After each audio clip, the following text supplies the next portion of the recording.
Well, the Alps are ready. I hope the riders are, because it's a beautiful day at Courchevel, and that's where the riders are heading today. Just hope my voice stays with me for the rest of the programme, and we hope you do as well. I'll tell you what, there are lots of American cyclists here today, enthusiasts. The flags have been flying since 7 o'clock this morning. OLN, I knew it didn't mean Outdoor Life Network.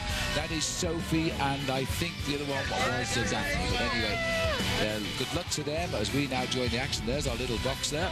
That's where we're commentating from today, waiting now for the arrival of the riders in the Tour de France. I can tell you they've got off to a great start, and they're on that record speed even today, Paul. It's going to be a great day of racing. It's going to be a great day. 2 big mountain passes, and I tell you what, there is going to be a massive chase up the climb here at Courchevel. All right, well, let's go back down to the start this morning in Grenoble. Have a look how they all rolled out. Jens Voigt, the yellow jersey, chatting with Tom Bonen. They might be together at the end of the stage as well, which will be behind the race, of course. Lance Armstrong, probably asking Jan Ullrich, how do you feel today, Jan? As if Jan would tell him the truth anyway. And as they roll out, the flag is given by next year's director of the Tour de France, Christian Prudhomme. But soon after the start, the riders, by agreement, the organisation with these protesters, they're protesting about the wolves which were released here in the Alps back into their natural habitat, because now they seem to be eating all of the lambs. So they made their point, and the races have continued. And this was the first sprint coming after 40 kilometres at Detrier. A breakaway already on, it still is. Gianluca Bortolami taking it ahead of Fassi and Kritsov in that order. 7 riders clear of the field as we look down now from the helicopter here. And I can tell you what, on the early slopes of the Cormet de Rosamond, we are losing rider after rider. I'm a bit surprised to see Carsten Kroon being dropped. I'm a little bit surprised to see the majority of the pace being done on the front end of the main field by Crédit Agricole. They obviously believe that Christophe Moreau can take the yellow jersey this afternoon. Let's just confirm then who is in the lead. This group breaking away at the 0 kilometre, by the way, making a group of 7 after a few. And the riders now are in a situation where they have a lead of 6 minutes and 18 seconds. You've got Postuma from Rabobank, Laurent Brochard of Bouygues Telecom, Christophe of AG2R, Mauri Fassi of Fassa Bortolo, Luis Sanchez from Liberty Segura, Gianluca Bortolon Lampre, and Enaki Isasi from Euskaltel Euskadi. At 46 kilometres, they held a lead of 10 minutes 40, but there has been a reaction from the field, and it may well come to an end before the top of this climb. Well, we're looking now at the rear of the peloton here, which is thinning out by the metre on the climb. There's some very stiff pacemaking. The average speed is 42.3 kilometres an hour for the first 2 hours of racing. Incredibly quick. Now, the riders who started the tour way back in Noirmoutier was 189. There's 174 there now. One rider did not start today, and that was a rider from Russia, who Petrov rather, who was apparently said that he failed the random drug test for EPO. Now, they never said he'd taken EPO, but he's over the limit allowed to start the stage, which is the magical figure of 50. So he's been declared unfit to ride the Tour de France today, and is now suspended until he has his blood checked again in 15 days' time. So he's out the tour. Good to see Jens Voigt riding in the front, defending the yellow jersey, but just on his shoulder I caught a quick glimpse of Chris Horner riding his first Tour de France here this year, and he was looking very comfortable. A lot of riders really believe we're going to have a showdown here on the slopes of the Alps this afternoon, and I'm not surprised, because the climb up to here in Courchevel, I'd actually forgotten how long it was. And in fact, Paul, you reminded me earlier that you've actually climbed the climb they're on now on 2 occasions, and apparently, according to you, you don't remember either attempt. I think I must have been in a serious amount of pain, because I must have put that out of my mind. Yes, I rode over this climb on 2 occasions, once back in 1979 and once back in 1984. I think I got over the top in the group because a man by the name of Francis Castin, who was a sprinter and a non-climber like myself, was the first man to the front, to the top. So early days yet on the climb. First big climb of the Tour de France, the Cormet de Rosamond. It takes us up with 74 kilometres to go. 1965 meters that we climbed today. All right, let's have a look at the details of the climb here, brought to us by AMD. It's 20 kilometers long, that's 12 miles, takes us up to that 1967 meters. Average gradient of 6%. It doesn't sound a lot, but it is a real hard grind, and that will take us over the top 74 kilometers from the finish. There is Jens Voigt, the maillot jaune. Just behind him I could see also Michael Rasmussen, who is the leader in the King of the Mountains, and they're riding together. But this is the breakaway of 7. The lead now 6 minutes and 21. They're riding reasonably sensible at the moment. Joost Postuma, these are all the riders for you. Luis Sanchez is in there as well. Laurent Brochard seems to be riding okay at the moment. He loves mountains. He's won on them before. Gianluca Bortolami. Inaki Isasi, first tour for him, lying 127th overall, and Kripsov completing the lead group. The peloton just come down a little bit more, 6 minutes and 20 seconds. The yellow jersey there today is located, it's where he is. He's in the peloton. It's not on the shoulders of Lance Armstrong now, of course. It is Jens Voigt. So we'll try and keep you where he is throughout the race. The blue jersey, in fact, now is the location of Lance Armstrong. Well, there's big crowds going to be all over the Alps. We've spoken to a lot of spectators today. They've all got their plans for the next 3 days. They've got all their escape routes planned, so they'll see the riders crossing the high mountains. Tomorrow we've got the Col de Galibier, of course. It's going to be a super day out tomorrow. And today they finish on top at Courchevel. It is a hard climb to the summit. I think it's right at the moment that the main field is setting a good tempo, but they've already hurt the sprinters because many riders have been dropped from the main pack, but none of the main contenders for victory. These are the breakaways, still hanging on. So too is the maillot jaune of the day, Jens Voigt. He's still in there and on the climb of the Cormet de Rose. We'll see in a moment.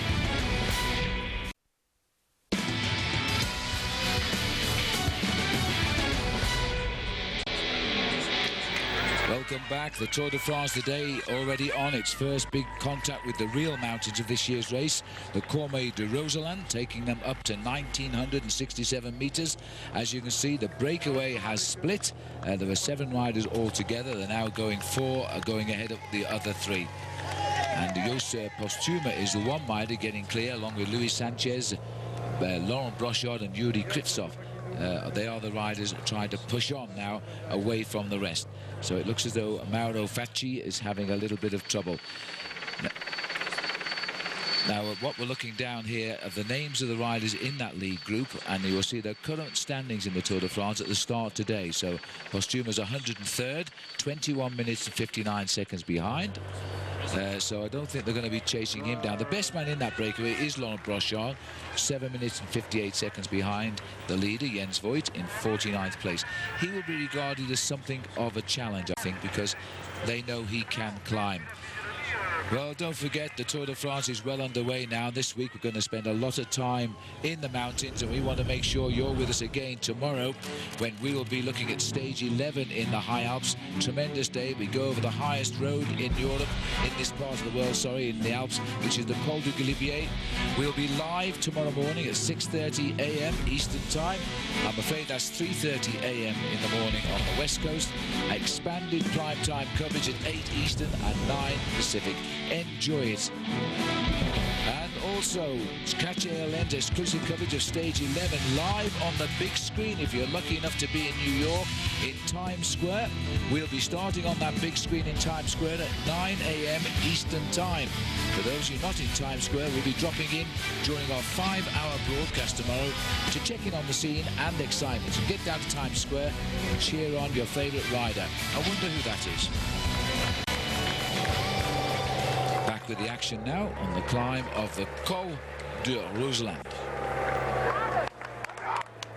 Well, it looks as though excitement now as the riders aren't taking it quite as easy on the climb as we anticipated, Paul.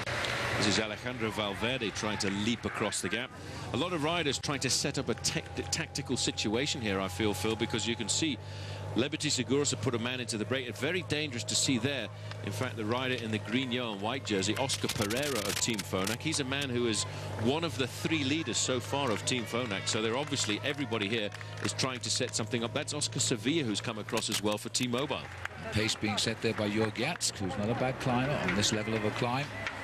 But interestingly enough, there's going to have to be a reaction sooner or later from the yellow jersey of Voigt, if he can react, and indeed the teammates of, I've seen Chris Horner down there too. I saw a rider come across from Saunier Duval. I wasn't quite sure who it was, but he was riding near the front end of the main field. It's very difficult to spot riders from this altitude, but we do believe that it's Chris Horner. We'll have a look, of course, as soon as we can. There's Iban Mayo as well. I'm not too sure where he is because the service car has passed him here. Mayo, they are saying this morning, has got a knee problem, some form of tendonitis, and he's riding in the company of Peter Weening, the man who scorched away just before the rest day to win the stage down in Gérard Mer. But I think on this occasion, Paul, Iban Mayo is going backwards and could be going out of the Tour. Well, that's a shame, because this is the man that over the last 2 seasons we've actually built up as a serious challenger to Lance Armstrong, and again suffering, I think, because of the big gears that we used on the flatlands, and they've obviously created this tendonitis, and that's been compounded by the bad weather we've had as well. So rather sad to see Iban Mayo in that position. 81 kilometres still to ride, so they've still got 6 kilometres to go over the top here. As we see now, the chase group is split up, and as a result of that, there is a reaction from the field. This is part of that leading group as they continue up the climb. 74 is Mauro Facci. He's coming back now to the riders who are coming up from behind, and Yus Posthume is also dropping back here. So there's a huge crowd as we can now see the flag of Breton flying there. Let's go for an update, though, from Kirsten Gunn. Jan Ullrich is somewhat banged up this morning for stage 10. He crashed early on during stage 9, coming down the first Cat 3 climb. Now, I spoke with American Chris Horner on the Saunier Duval team after that stage, and he said he saw the whole thing and that it was pretty gruesome. Apparently, Ullrich went off the road and tumbled head over heels a couple times. Now, at that time, no one thought it was that bad, just a bloody knee. But yesterday, during the rest day, Ullrich went to the hospital to get some x-rays. He did not break anything, but he has severely bruised ribs. He also has bruising on his head. He did go for his training ride yesterday and says he feels better than ever today.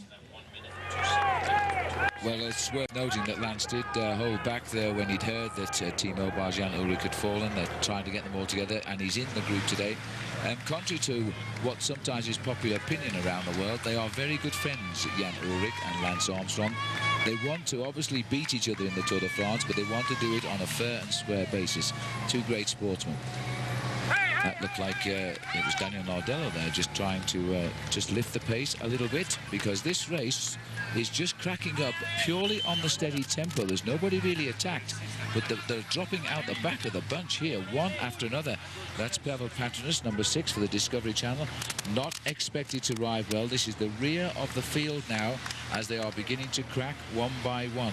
Sylvain Chavanel, he was in trouble a few days ago with crash injuries. It looks like he's cracking still on the climb. Expected to have been the best French rider in this race. Hasn't shown any signs of that form since we began in Noirmoutier. The peloton containing yellow, which is Jens Voigt, blue, which is Lance Armstrong, at 5.5 minutes. So they are slowly coming down here, which is interesting because the tempo is reducing the breakaway.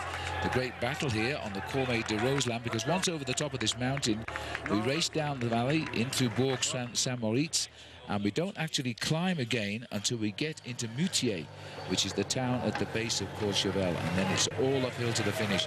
And I think we're going to see quite an explosion of speed once we start that climb. So we're looking here now at the riders who are still setting the pace at the front. This is the head of the race here, but they're under pressure now, and they're not really organised anymore, are they? There's the crowds on top at 2,000 metres. We'll take a break. We'll see you all in a moment. There's a beautiful sight for you, unless you're a rider in the Tour de France who can't climb mountains, because that's up to the top of Courchevel. The riders are heading there right now, and the front of the breakaway is beginning to crack under the strain. One sad sight is the climber Iban Mayo has been dropped by the peloton, which is getting smaller by the minute, under the pressure here of Tricky Beltran, the teammate of Lance Armstrong. Lance still tucked in a good position just behind the leader there. Floyd Landis checking out the route off to the right. This time last year he was riding on the same team as Lance. Now he wants to see, can he beat Lance and lead his own team. Not not sure yet who is the leader of the Phonak squad, because Oscar Pereiro is also up in this front half of the peloton. Well, the stunning views which we're going to see now for the next 3 or 4 days. A real tough week ahead of the riders. But as we go down with our helicopter to find the race, let's find out how Lance is today. He's talking to Craig Hummer at the start. In every year you've won the Tour, you've been in front on the first mountain stage. Do you feel it's important to do that again this year? I think it's important to distance some people. I mean, if you look, for the last couple of years, I haven't been alone in the front. I've been last year with Basso, the year before with... It was the year before was an exception. 2002 with Baloki and Hera. So, you know, we'll try to do a good race. We'll see if we can distance some of the main rivals, because, you know, this is just, you only have 4 or 5 of these opportunities and you have to take them all. All right, good luck today. Thanks. Well, making no secret of it, looking, I think, quite confident, not giving too much away, but obviously going to see if there's any weak links in the chain today as they start the climb. There's Lance in the blue jersey and the yellow jersey. These are the splits now on the highway. Chase number 1.5 a minute. That's 1/2 of the original 7-man breakaway. The peloton with Lance and still hanging on the tail of it, Jens Voigt. 5 minutes and 5 seconds the gap. Beautiful blue waters of the reservoir today as we head up into the mountains. So, as we look at some of the stunning scenery here, let's just remind ourselves of what else is to come on OLN. And coming up next on OLN will be Outdoor Investigations, Death of a Cave Diver. It takes a look at what may have caused the mysterious death of a veteran cave diver and explorer. That's Outdoor Investigations after the Tour de France coverage, 11:30 a.m. Eastern Time. And that, of course, is today as we now go back to the race here. The field riding sensibly here. 5 of them got themselves back together at the front now, so there's only 2 missing. Well, these boys are riding with common sense, Paul. They know the peloton will probably be eating into their leads. They've still got 4 kilometres to climb to the top. There's no point in taking chances and blowing yourself apart, is there? Well, they've lost a massive chunk of their advantage, though, since the bottom of the climb. They started this climb with an advantage of around about 7 minutes and 50 seconds. So they lost a huge chunk, but they realise that there's 75 kilometres to go to the finish from the top of the Cormet de Roseland. There's an awful lot of racing to do, and they want to, I think, keep together so they can try and survive and attack the final climb of the day as a group. Well, 50 of those 74 kilometres are on the flat, of course, but the rest are uphill all the way. And I can tell you there are thousands upon thousands of people lining the road to Courchevel today. As I'll just remind you of the leaders in that group: Joost Postuma from Rabobank, Mauro Facci from the Fassa Bortolo team, Luis Sanchez from Liberty Seguros, Laurent Brochard of Bouygues Telecom, Yuri Kritsov from Team AG2R. They are the 5 surviving from an original group of 7. Here they are, just riding very sensibly here because they know they've got to go through it all again. And the climb up to Courchevel will probably take them in the region of 45 minutes. It's going to take them a long time, and although the official distance of the climb, Phil, up to the finishing line here in Courchevel is just 22 kilometres, I think it's an awful lot harder than that, because that long road along the valley that we took this morning is also slightly uphill, and it's a false flat, and it's going to really make it difficult for a lot of the guys in this race, because they'll all be pretty much nailed before they get to the climb. Well, so far, no trouble for Lance Armstrong today. I think he's had a good chat with his team because they're all doing very well here. Michael Rasmussen in there as well. Well, let's just remind ourselves as to the route today, because it is not for the nervous. This is our first big mountain stage. Here's the profile brought to us by AMD. There it is. Oh, dear me, look at that. A bad set of teeth, I think, as you start off in the valleys around Grenoble. Then you hit the climb they are on now, the Cormet de Roseland. Good descent, and we'll get over that. We are 6,500 feet, more or less. Then we drop down that, and then we race up to the Altiport, which is actually an airfield on top of Courchevel. 13.5 miles of ascension to bring us home. It's a tough day. It's a chance to see just who are the challengers and who are the pretenders in the Tour de France today. And we're on the slopes, as I say, of the Cormet de Roseland, and we've got 5 leaders. And the last time the race crossed this mountain was in 2002.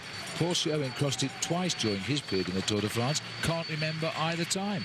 And in 2002 it was Mario Ertz, but surprisingly enough, because he wasn't a climber, who led the peloton over. Well, just looking down there, Paul, No big action. Jens Voigt is hanging on in. I think as we watch the peloton, you might catch the yellow jersey. Oh, we're going to cut away. Shame. But Jens is still there, and we wish him well to hang on to this field today.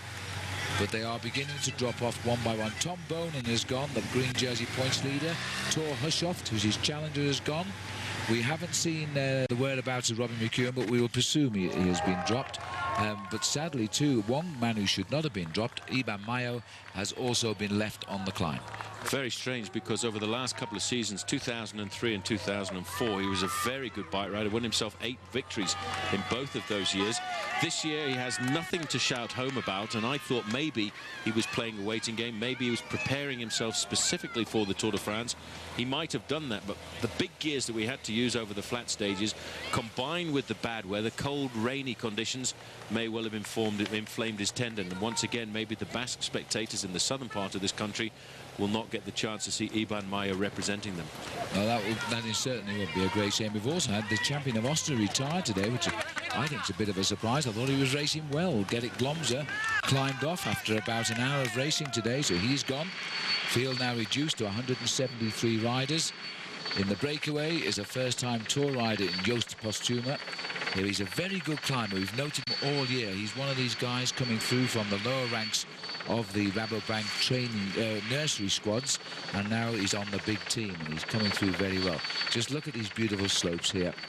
It's a shame the riders have no time to admire the scenery, Paul, because this is a stunning area of France.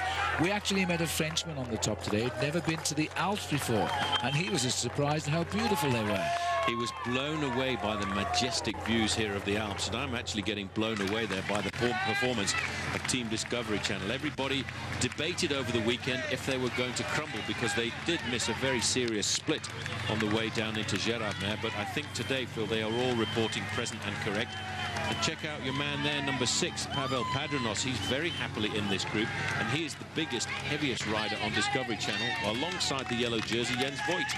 Jens is riding extremely well. By the way, everybody, if you missed us earlier, I must apologise for my voice today, but I'm not going to abandon the Tour de France, and I'm going to stay with it all the way to Paris. I'm sure my voice will catch up with me at some stage of the event. But we're now watching, all of a sudden, Discovery Channel are laying down their authority here. They don't have the leader on the team. That is now on the CSC squad. But it's Lance Armstrong's Discovery team who are doing the ride here as if they did have the leader on the team. But to take a quick check at a couple of the heart rates, because out there Cedric Vasseur's heart rate has just shot up to 172 beats a minute. These are only a guide. They're coming in over the internet to us to give us an idea just how difficult the races are.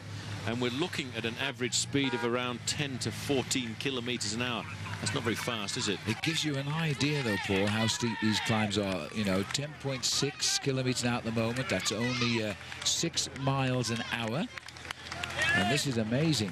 Jens Voigt, though, looks as though he might be unhitching himself. Come on, one big effort, Jens. You're only about 3 kilometers or so to climb. Well, you're not supposed to take sides, but I'd like to get up there and give Jens a good psychological push here, because he's a great guy. He's probably one of the most likable riders in the main field.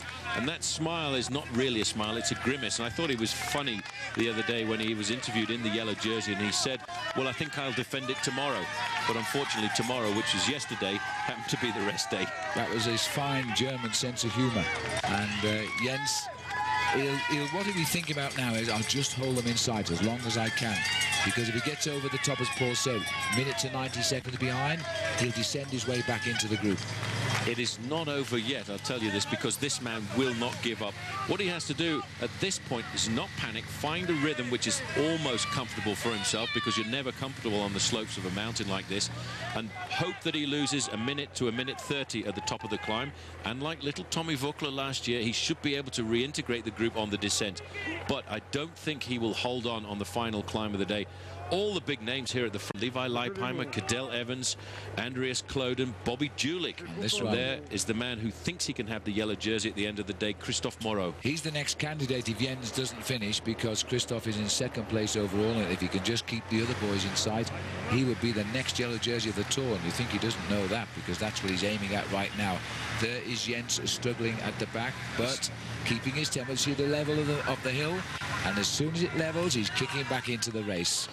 He hasn't given up yet, has he? Jens Voigt, the German rider, former East German, formerly raced on the same team as Jan Ullrich when they were amateurs, and he is holding on to his yellow jersey just by the scruff of the yellow jersey at the moment. I think he'll get over the top of this climb and not lose too much and manage to stay in contact on the long descent down into the valley below, but after that it's going to be a difficult day for Jens. Well, as Discovery said, all of the tempo, we're 2 kilometers from the summit right now on the climb here. Jens is coming back in as they've slowed down just that little bit. And here he comes. Well done, Jens. Big final effort. Races back in. You see, what we always say is when you pull on the golden fleece of the Tour de France, the maillot jaune, it makes you ride like two men.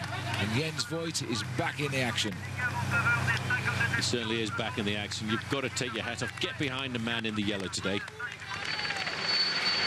Fourth man in line here is George Hincapie. And Oscar Pereiro is the rider in the white and green and yellow strip, and he's dicing with his teammate Floyd Landis, I think, as to see who might lead that team once we come out of the Alps. Jens is back, will be gone, but only for just a short time. See you in a moment. Welcome back as we look at the tempo being made. About 4.5 minutes, the gap now to the peloton. There's Michael Rasmussen, that white red spotted jersey, the king of the mountains. After 2 fantastic days in the mountains before the rest day yesterday.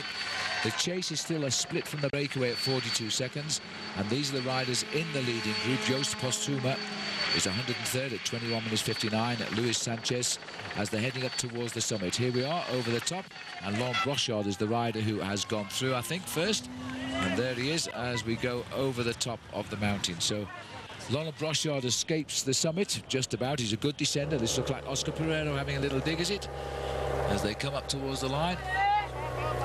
He's going to try and steal a few points. I'm a bit surprised that Michael Rasmussen has not come after him and tried to gain a few points at the top of this mountain, but he hasn't. Pereiro goes over, and here's the group. Good tempo riding. That's all Lance wanted to do today, was bring that group up together. About 45 men in that big group.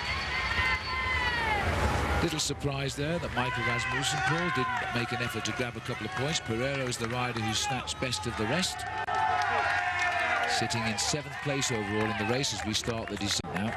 Well, Pereiro has been very aggressive. He's actually looking to get himself off the front end in the main field, but also Jorg Jats has been very aggressive here this afternoon. It's as if these two teams are actually trying to set something up. Pereiro is regarded as one of the 3 leaders of Team Phonak, with Santiago Botero and of course Floyd Landis, but he's given himself a little bit of a free hand here to try and open up some lead.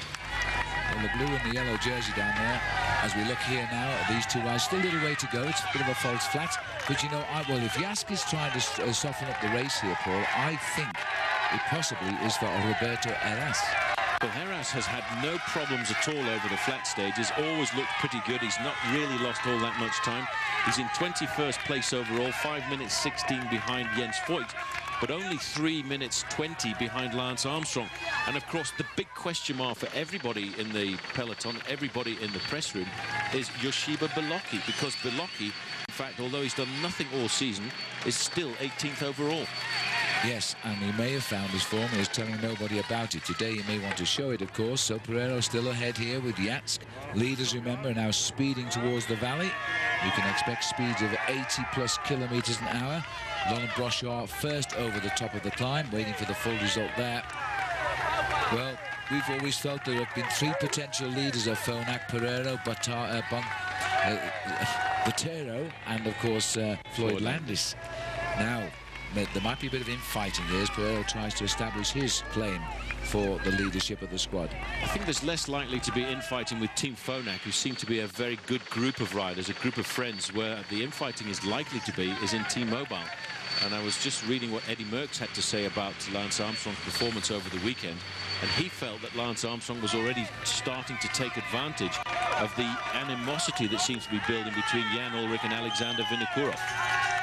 Well, infighting can destroy teams, and it's stupid if you let it get a hold of you. If the guy's on the team and he's in the Tour de France, you've got to get on with him whether you like it or not.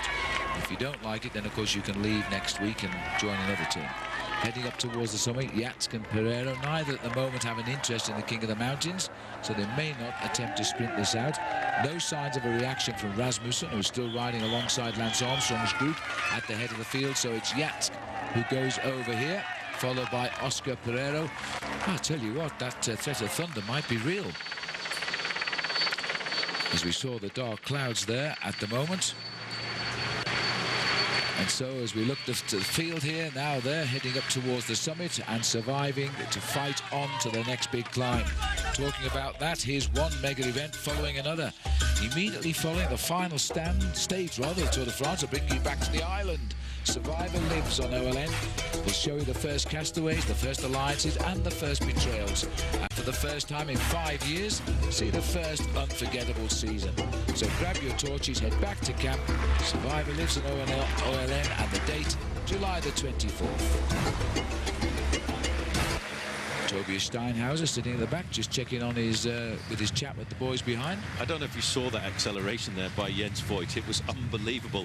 He actually accelerated to halfway up through the main field, so he's still in contact. He's still in the yellow jersey. Good for him, and he's on his way down. So the Cormet de Roseland is over for this year at least. There's an 100 kilometers an hour at the moment on the way down. We're doing a quick conversion. That's 62 miles an hour going downhill. That's pretty impressive on a bike that's got tires that are not much more than an inch wide. This is a very fast descent. Now you see here Jorg Jats just pushing Oscar Pereiro. This low profile position they're trying to get into is a very precarious thing to do, but it is almost the same position that a ski racer adopts when he goes downhill. And amazingly enough, I've done this many times. You go downhill a lot faster like that than you can do if you're actually pedaling. Well, he's got a chance if he keeps up speeds like this. He'll pull back the leaders. Brochard still on his own and being chased by Postuma, Facci, Sanchez, Kritsov.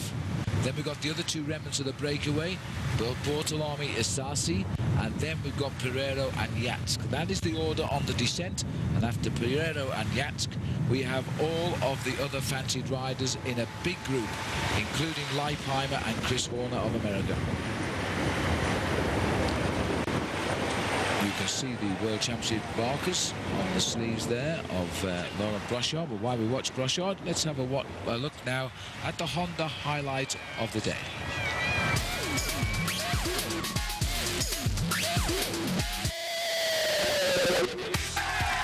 48 hours ago now, of course, since Michael Rasmussen really established himself as a great climber.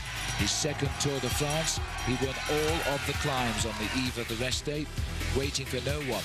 Notice he never carries a drinking bottle on the way uphill, he takes it only on the way down. He wins the stage, increases his lead in the King of the Mountains at the same time. A great double for him. That was our Honda highlight of stage 9.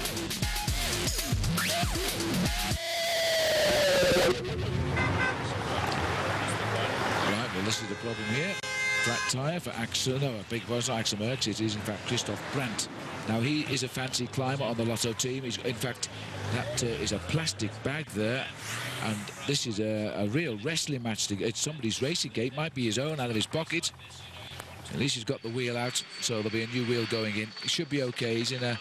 It would have been a problem had he been caught going uphill. He was in the Armstrong group there too. As Laurent Brochard continues at a rate of knots, heading for Courchevel, and he's certainly not waiting for the 4 riders who are chasing him by just about 12 seconds. I would have thought a few more would go quicker. We'll find out soon.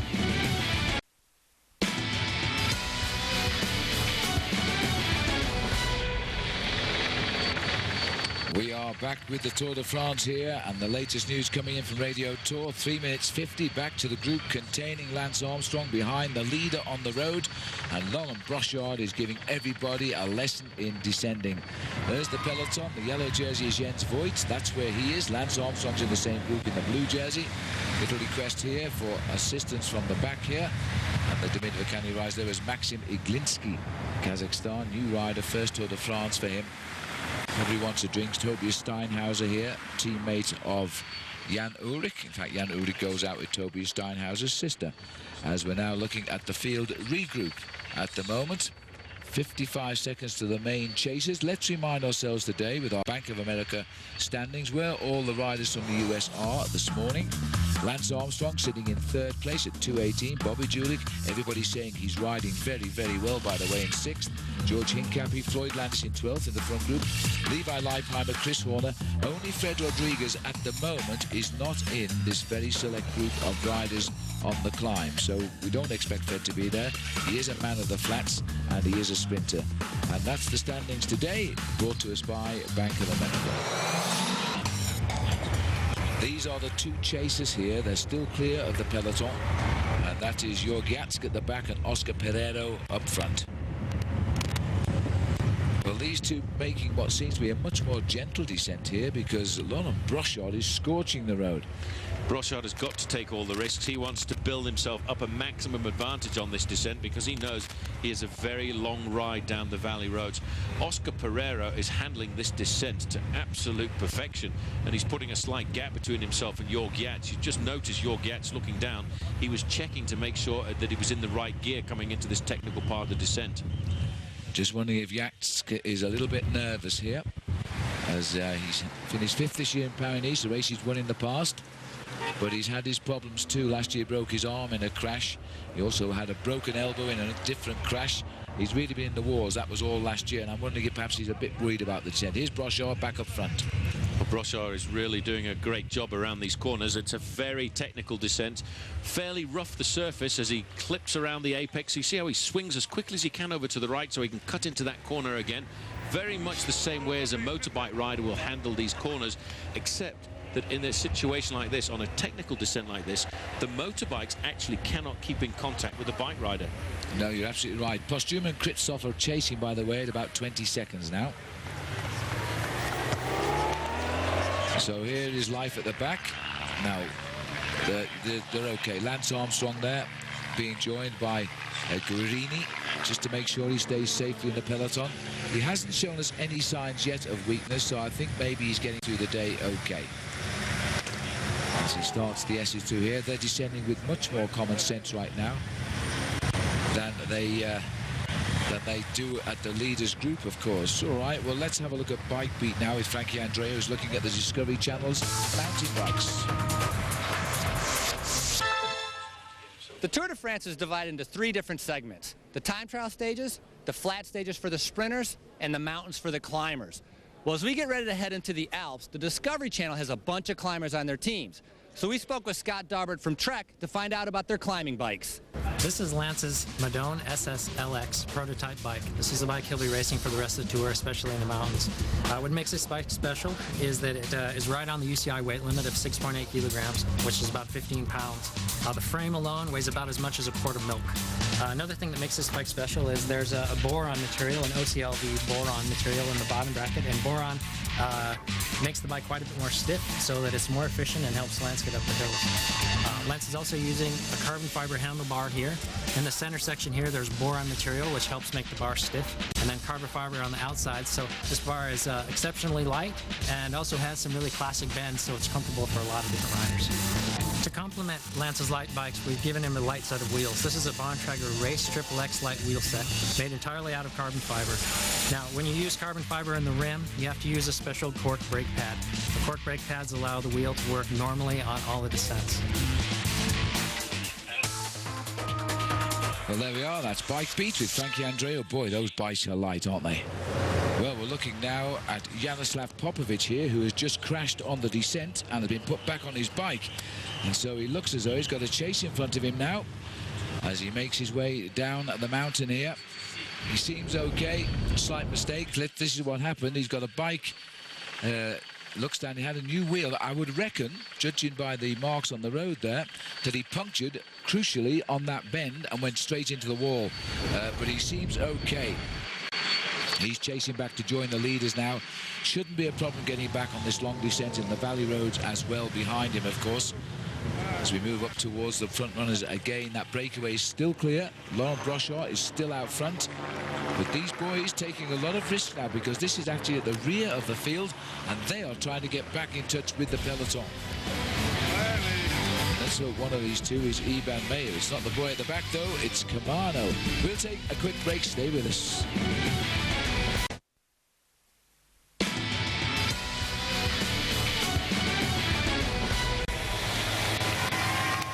Welcome back. The Tour de France still descending here. The Cormet de Roseland at about, that was, they topped at 74 kilometers to 8. Laurent Brochard still 20 seconds ahead of two chasers, Postuma and Kritsov.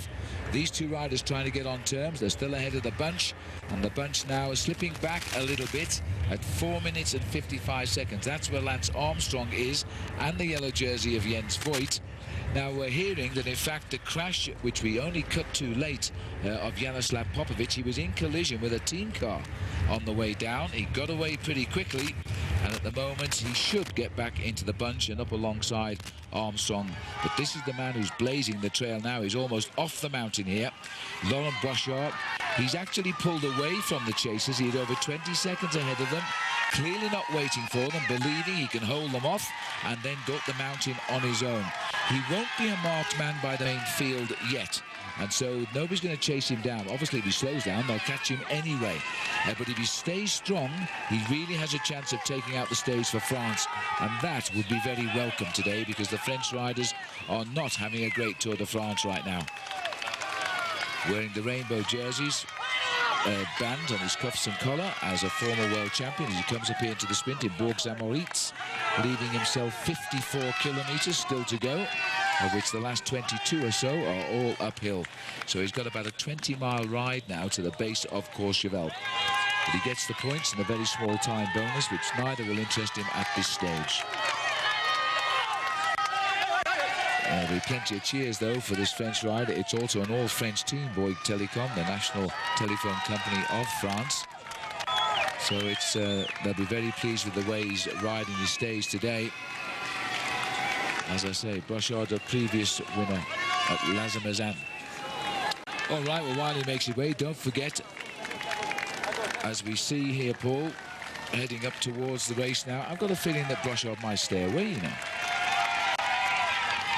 I think Brochard might stay away. He's going here through the 54 to go point. This is Bourg-Saint-Maurice. He'll get himself maximum points, bonuses, and about 800 euros into his back pocket. But he's not really thinking about that. Currently, what he wants to do is try and conserve as much of his advantage as possible. He's not a long-term danger to the major stars of the Tour like Jan Ullrich and Lance Armstrong, so he may well be given a certain amount of freedom. But there will still be a battle on the slopes up to Courchevel. Gianluca Bortolami's done a pretty impressive descent here, because he was dropped very early on the climb, and he's caught the three chasers. There he is just at the front. He's a tough bike rider, Bortolami, almost 37 years of age. Well, he's got back up.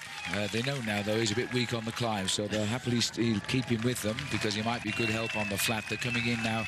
They're about that 20-25 seconds behind Brochard, because this is Postuma here, just getting a bottle on board, not interested in the sprint. Bortolami's going to take it for what it's worth for him.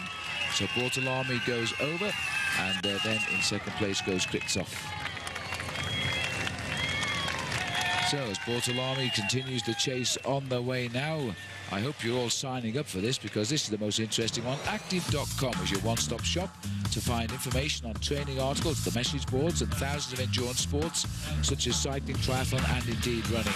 You can visit Active.com today. You can register online straight away. You can also sign up for the Daily Tour, which is our free Tour de France newsletter, including updates, insightful commentary, chance to win cycling prizes. This is an exclusive partnership between Active.com and OLNTV.com.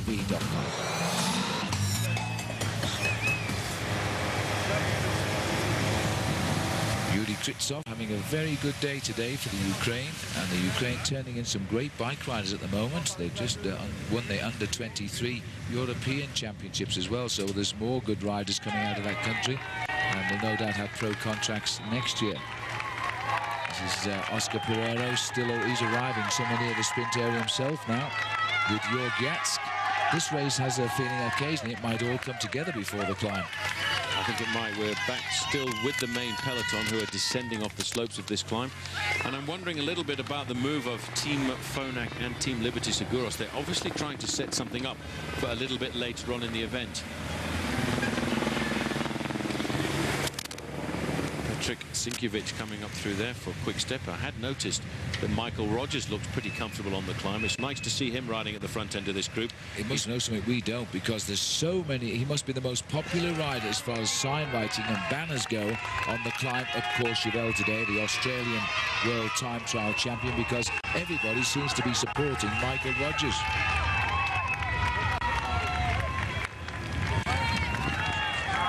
Well, this is Jörg Jatsk leading them through the chase point here as they continue.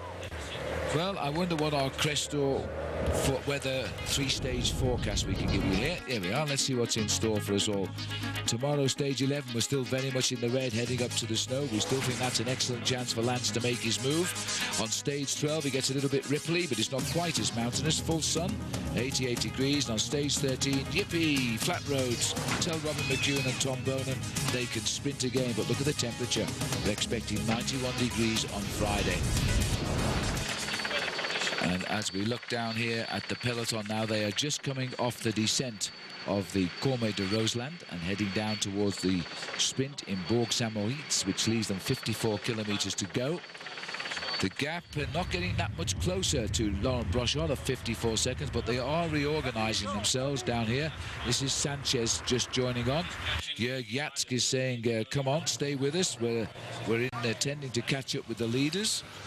Laurent Brochard here may have something else to say about that. This has been a very big break by him. He's not a loner at this sort of a break. He's done it before. He won a stage in 1997, the only other stage he's ever won, into Loudainvielle. But he has been the king of the mountains in this race, or leader rather, not the king of the mountains. He was a leader of the race in the same year, 1997. So, as the riders attempt to draw themselves together here and see if they can hit the mountain first, ahead of Lance Armstrong and the boys. Lance Armstrong will be very happy with the way things are going. A little bit sad that Popovich has crashed, though. There's the peloton. Welcome back. The beauty now of the Alps as the riders head down into the valleys before the last big climb of the day up to Courchevel. It's been an active race so far. Sanchez has now caught up with Laurent Brochard. The two riders working together. They are seconds ahead of a chase group, and it does not yet include Jörg Jatsk and Oscar Pereira. They are trying to reach the remnants of the breakaway. But now Sanchez is drawing Brochard. This breakaway might begin to start making ground. These still are of no concern to the main field and the heads of state. Lance Armstrong back there along with Jan Ullrich, Ivan Basso, Alexander Vinokurov, and indeed the yellow jersey of the day, Jens Voigt, who was in difficulty on the previous climb, but is now back in that pack. This is Brochard. Chases at 2:11, and it's starting to pull away a little bit now. There's plenty of chance. The 55-second one is the remnants of the breakaway. The other one is Jatsk and Pereiro. They're relaying each other very, very ordinary now. This is useful at the moment. Well, not long ago, Jaroslav Popovich, who did fall, a very nasty crash, I thought, has got back into the field. And here he is. He came straight up the peloton, waved at the camera. George Hincapie, he took a look at him and said, boy, and carried on studying the rest of the race route. But he's back with the doctor at the moment, but he is okay. So at least his pride is dented, but hopefully not his body. These are the two leaders of the day, and this is beginning to look like a nice combination now. Luis Sanchez and Laurent Brochard, one-on-one, both can climb hills. Both at this moment in time do not affect the destiny of the yellow jersey. Sanchez here, I think he's talking sign language to Brochard, because I don't think Brochard speaks Spanish. So they're trying just to ride ready at the moment, just keep it going as they can. But the man who made the big demon descent today at 100 kilometers an hour was Laurent Brochard. So let's have a look at the star power descent of the former French world champion. Take a look at this. This is the way to go down hills. He'll be getting around those corners round about 50 to 60 kilometers an hour. He'd fire a car to go around with him and hold his wheel. But as they continue the descent, they'll go down at up to 100. So the corners are around 30 to 35 miles an hour. The descent at anything up to 65 miles an hour. And that's our descent with Saab today. Some power involved in that. Down from the helicopter, this is the main field containing the top riders, and they're happy at the moment to sit back and watch. Brochard is on an inspired day here, Paul, celebrating his 11th Tour de France. Finished 29th last year. He's had high finishes. He was 18th back in 1996. Disqualified in 1998 along with all the rest of the Festima team. Yes, he was, but since then he's served his suspension, got himself back to the top of the sport, and he's been fairly aggressive over the last couple of years. We're looking at these two riders. Luis Leon Sanchez, 76th overall at the start of the stage, 12.5 minutes behind Lance Armstrong, very similar to Laurent Brochard. He's almost 8 minutes behind Armstrong in the overall classification, so they're not really a danger to the overall result after 3 weeks of racing. So I'm sure that's why they're being given here, Phil, a certain amount of freedom. And Iban Mayo, somehow or another, has managed to drag his way down that mountain and reintegrate this peloton. He's got a couple more days to try and recuperate, but when you get something like tendinitis in the Tour de France, it's not the ideal terrain to get better. Well, just look at that now. Armstrong got his riders again in front. It's a little bit more difficult to pick Lance out today, of course. He's not in the leader's yellow jersey. He lost it on the run into the rest day to Jens Voigt. Voigt is back in that bunch. And I can tell you Levi Leipheimer is also here. And Levi has got his whole family waiting for him on the summit today. Just over on the left-hand side, I'm not sure if you caught sight of that Lotte rider. That was Cadel Evans. Cadel's riding a pretty sensible race too. He's 25th overall currently, 5 minutes 47 behind. I think all of that, Phil, is going to change this afternoon, because we'll see a complete jumble and rejumble of the overall standings. Just a little bit concerned about the weather changing, because there are heavy clouds coming in off the mountain and the wind has got quite strong at Courchevel. As we look here at the riders on the way, well, let's do our jersey update here, courtesy of ThinkPad, and we'll explain all the leaders to you. There is Voigt, the yellow jersey, and he's got that on his shoulders today, and let's hope he can survive. Tom Bonin in green has got a lead he can't lose today, but he's behind the race in the green points. Vladimir Karpic is the best rookie of the Tour, highest placed of the young riders under 26, and he wears the white jersey. Michael Rasmussen, he's in the polka dot, leader of the King of the Mountains. There are jersey stars, and that brought to us by ThinkPad. These are the two leaders, and Sanchez there in his first Tour de France has now joined Tour de France veteran, which is Laurent Brochard. Sanchez, though, has had 3 wins this year. He's a good time trial rider as well. He's probably best remembered for his victory this year in the Tour Down Under. Yeah, that's in Australia, in case you didn't know that. There's the gaps coming at you. 5:50 to the yellow jersey is Voigt and the blue jersey of Armstrong. They're in the main field. There won't be a reaction just yet. They will just continue to play cat and mouse with their rivals in the main pack. We're on the valley road now, but Paul Sherman did point out earlier, although it is a valley road, it does go up and down, so it's not completely flat. But there's no big crowds yet, no big climbs rather yet, until we come to the last one of the day, which is a long way up to Courchevel from Moutier, the other side of Albeville. One man is back. There's his crash. He got back into the peloton. He gave us a wave. All is well for Popovich. See you in a moment.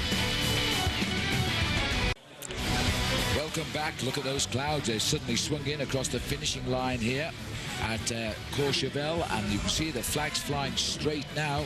The wind has in fact got up. I hope it's not a wet finish, but there is a possibility. And down there, this is Lance Armstrong. He still looks a little bit pained, but I don't think that's a problem. He's got his whole team setting the pace now, and all of his main rivals still in this group, which is getting bigger.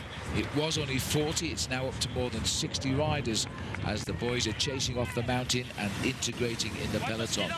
Luis Sanchez up front has caught Laurent Brochard, and the young 21-year-old is now waiting for the arrival, I think, of his team captain Jörg Jatsk, who is in a chase group just behind. So I think they're telling him to wait now for Jatsk there. Anyway, don't forget, coming up next here on OLN today is Outdoor Investigations, the death of a cave diver. It takes a look at what may have caused the mysterious death of a veteran cave diver and explorer. That's Outdoor Investigations next here on OLN, straight after the coverage of the Tour de France today.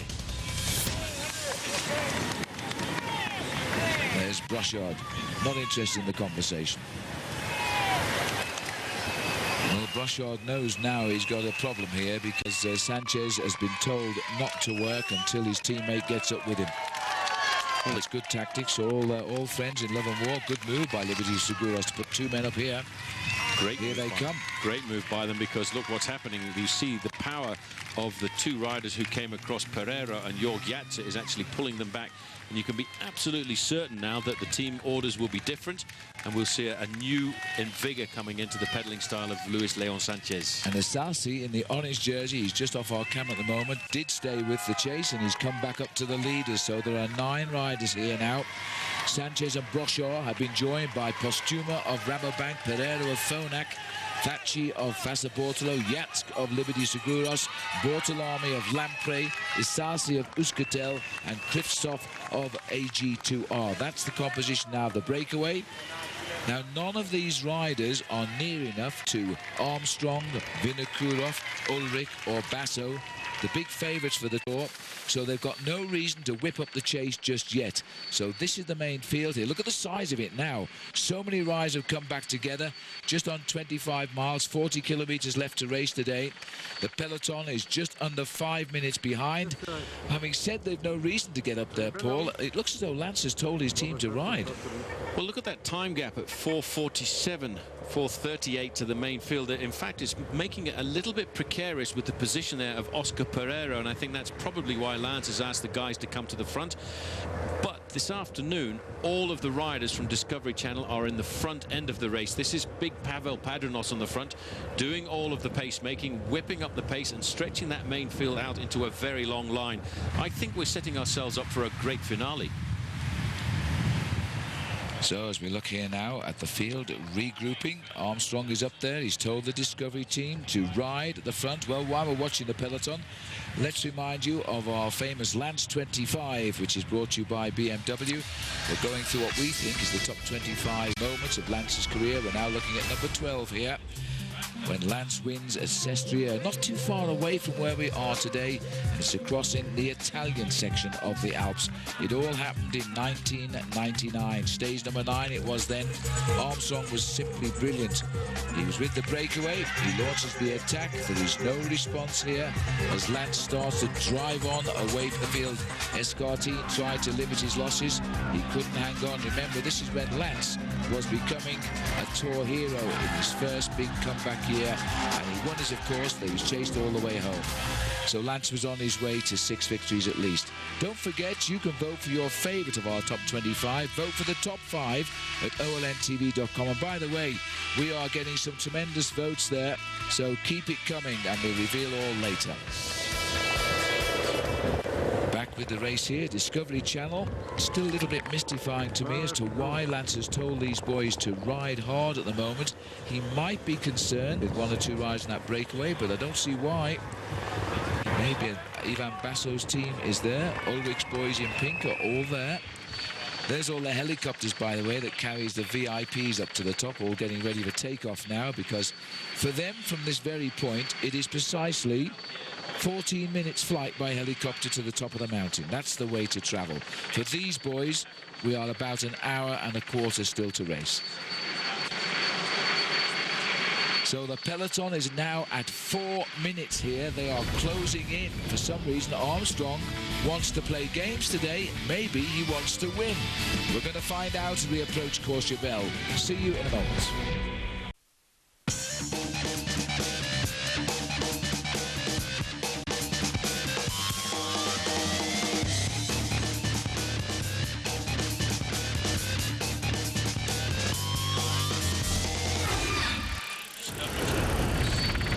Back. Those are the images of the Tour de France today as the big peloton here is snaking its way now. They're about 10 kilometers or so from the base of the climb at Moutier, which will take us onto the final climb to the finish.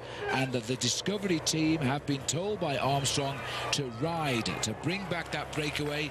They are clearly concerned because of the presence in it of Oscar Pereira, who started the day 5 minutes 12 seconds down, but he is seen as a danger because he can climb mountains. So Armstrong taking no chances here, and I must say that the teams of T-Mobile and CSC, who should also show concern, are offering no assistance whatsoever. This is all Discovery doing the chase. Well, it's a good move by Pereiro, and it's a good move by Armstrong not to fall asleep on this one as they race now towards the base of the climb. But what is this speed going to do to the race once they do hit the climb, which is some 14-15 kilometers up Courchevel? Pretty steep slopes as well. There are 9 riders in the lead, but the one they are concerned about, Oscar Pereiro, started the day 5 minutes 12 seconds back, and now they've got him to inside 4 minutes. There's the 9 front runners. Brochard and Postuma in that breakaway attacked the minute the flag went down today, so they've been away literally every inch of the stage. They're brave men, aren't they? Hoping to stay away for the day. Now here's something I've enjoyed doing. Hey kids, it's time for the tour. Log on to MikeandTheBike.com for all the action from the Tour de France with games, tour facts, daily updates. Sponsored by OLN and Mike and the Bike, available at Amazon.com and all of your favourite bookstores. The foreword, by the way, by Lance Armstrong. So there's the peloton snaking along the same valley. The railway tracks on the left. We're heading for Moutier. And there is the speed over the road now of the peloton. 3:42 is the gap. The yellow jersey of Voigt is here. The blue jersey of Armstrong is here. 3 minutes 40. And they've decided, Paul, they want a nice little levelling of the field before they start the climb. I think they do. This is, I think, answering a lot of questions that anybody was asking the other day about whether or not Discovery Channel were up to the job at hand. I think today they've stood up and said, here we are. We are Team Discovery Channel. We are ready to support Lance Armstrong, and we will not get caught out again as we did on Saturday on the road into Gérardmer. They have got what we say in cycling parlance, the hammer down. They are racing, and the order very definitely has gone out from Lance. Just look at the concentration on the faces of his teammates now. And gone, I think, of the memories of 3 days ago when suddenly the team weren't by his side. He was isolated. Boy, he's made them pay the price. He's worked them pretty hard since, hasn't he? Well, you know, in the main field, the old heart rates are starting to pop up in this group because we're looking at an average speed in excess of 50 kilometers an hour. And there aren't many heart rates, Phil, that are going to be below the 150 beats a minute mark.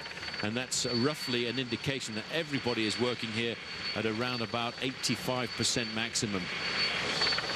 One retirement today, by the way, if you're just joining us. So we lost the champion of Austria, Gerrit Glomser. Also one non-starter thrown out of the Tour because his blood count was too high on the spot checks by the world body today. 33 riders tested, and in fact Evgeny Petrov of Lamprey, his blood count was said to be above the allowed limit of 50, which indicates the use of EPO. But all they say in situations like this is he is not healthy enough to take part in the race, so they stopped him from riding. Looking at the speed here, Gianluca Bortolami riding very well in this breakaway. There are 9 riders here, but we are now following the valley road. We're not far from Moutier, and there's only one way out of Moutier today, and it's up the hill and it's up the road to Courchevel.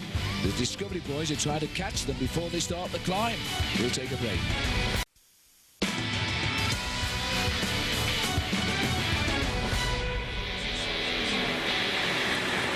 Welcome back. We're that much closer to the climb now. That's Oscar Pereira going through. Here comes the peloton out of the tunnel. There's a few of those in this area as we race now to Moutier, where we start the ride up to Courchevel. 3 minutes 31, the gap at the moment to the yellow jersey of Jens Voigt and the blue jersey of Lance Armstrong. So they've come down. It's much more manageable now.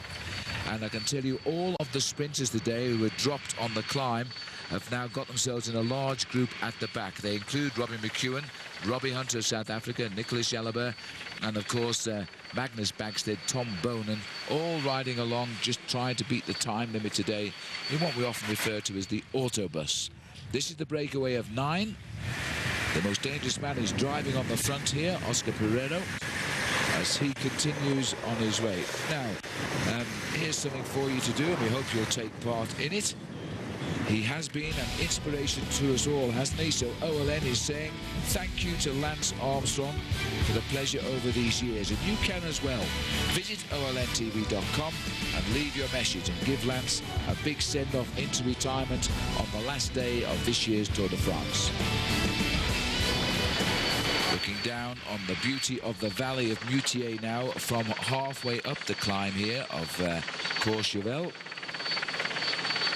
as they are now beginning to start this climb. They'll be just a few minutes away. Now, one man who is actually riding better than ever and is riding very quietly is Bobby Julich. Here's Frankie Andreu talking to him. Your role on the team for today's stage, are you going to have to ride, or are you going to be able to stay protected before that final climb? Things can change on the road for sure, but right now I'm looking after Ivan, and of course I'll have to ride when Bjarne says drop the hammer if I can, but hopefully I won't have to do anything before then. That's the tactic. So is your team planning on riding to protect the jersey for Jens Voigt and try to keep him in yellow? No. A little different strategy then. How are you feeling? Are you feeling a little bit nervous for today, or you've been kind of anticipating this? Actually, I'm really enjoying this tour so far, and you know, after a couple hard years, just to have this feeling again and to have decent legs at this stage of the race and be in decent overall position, honestly, I'm just really enjoying it. And yeah, there's always nerves, but this is what I wake up in the morning for. This is what it's all about. I mean, that's why I ride my bike, days like this. All right, thanks. Well done, Robbie. Bobby Julich, I can tell you, in fact, that he is riding better than ever, and the team are talking about his strength. Of course, they're not going to defend for Jens Voigt because he's not a quality man to take us to the final in Paris. But you know, there's still a question mark. Will it be Julich or will it be Basso top of the Tour in Paris? 3:30, 3:21 the gap at the moment, as the riders are getting themselves constantly back into the bunch. But I tell you what, Paul, as we swing up towards the mountain, this big peloton is again going to be on the defensive. They'll be on the defensive. It'll be interesting to see what tactics Armstrong and his team adopt at the bottom of the climb, whether they will try and asphyxiate everybody else in the main field by really putting the hammer down in the first couple of kilometers. They may well have heard rumors that Jan Ullrich is not in great shape, but despite that accident, I'm sure Ullrich is in a bit of pain here this afternoon, but he's the kind of bike rider who is tough enough to recuperate over 2 or 3 days. So if Armstrong can see the chance of pulling back some time on a day like this, that's probably what's in the back of his mind. So the latest time gap is 3 minutes 15 seconds right now for this breakdown there, just coming in from Radio Tour. So, as the boys from Discovery Channel are keeping a close eye on the riders up front, we'll take a break, and when we come back, we're going to tell you all about Ivan Basso, the challenger.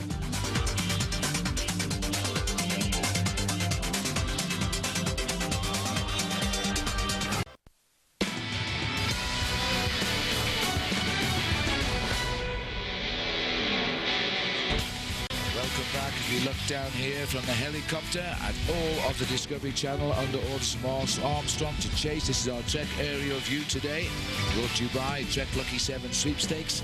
And the boys are riding on Trek bikes, of course, as they are now chasing down the leaders. At least they hope so.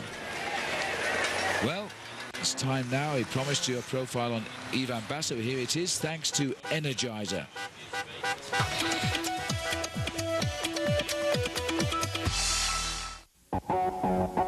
Ivan Basso, the 27-year-old from Italy, leads Team CSC at the Tour.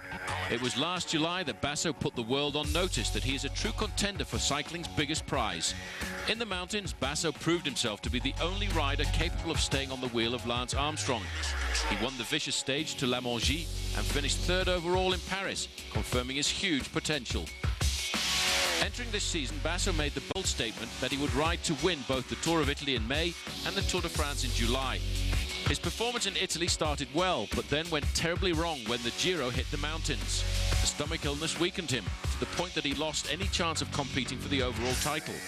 He managed to recover and win 2 stages in the final week, but his Tour of Italy had effectively been destroyed. It's possible that his illness in Italy will be a blessing in France. His dismal showing in May could motivate him here in July. Backed by a great team and perhaps the best manager in the sport, Bjarne Riis, Basso can climb with Lance, and his team will be strong when it counts. His one weakness, though, has been his time trialing. This is where Lance Armstrong could gain sufficient time on him. So unlike last year, when Team CSC rode conservatively, trying to protect second place, Basso and his teammates will need to attack Lance wherever and whenever he's vulnerable. Otherwise, the script may play out exactly the same way, with Basso finishing on the wrong step of the podium. There we go, that's the energizing, keep going athlete profile. There's his baseball card, live from Ivan Basso, 154 pounds, good weight to climb. Pro since 1998, we saw him ride very well in this year's Tour of Italy, and then he went ill, and he still came back quite strong. Third in last year's Tour de France, and of course a stage winner when he beat Lance Armstrong in the Alps. So the ride is now approaching the base of the climb. The leaders have just started the climb. The main peloton are snapping at the heels. Latest time gap, 2 minutes 55 between the leaders, Lance Armstrong and Jens Voigt in the chase group. Here we are, a chance to look at the leaders. 3, 6, 7 of them now. Sanchez and Facci have both been dropped. So there are only 7 left up front now, as they continue the slower slopes of the climb of Courchevel. Boy, they've got a long way to go here, and they've already lost 2 men, and the pressure is on by Oscar Pereiro, and that is no surprise. Pereiro could be climbing himself back into the overall leaderboard of the Tour de France today, and that's why the Discovery Channel boys are chasing. Lance Armstrong has said, go as long as you can and race as hard as you can. We are now on showdown day here on the first day in the Alps. We're on the climb now of Courchevel, and the crowds are big and waiting at the top. We'll take a short break, and then we'll show you the action today as the mountains begin to really bite. See you in a moment.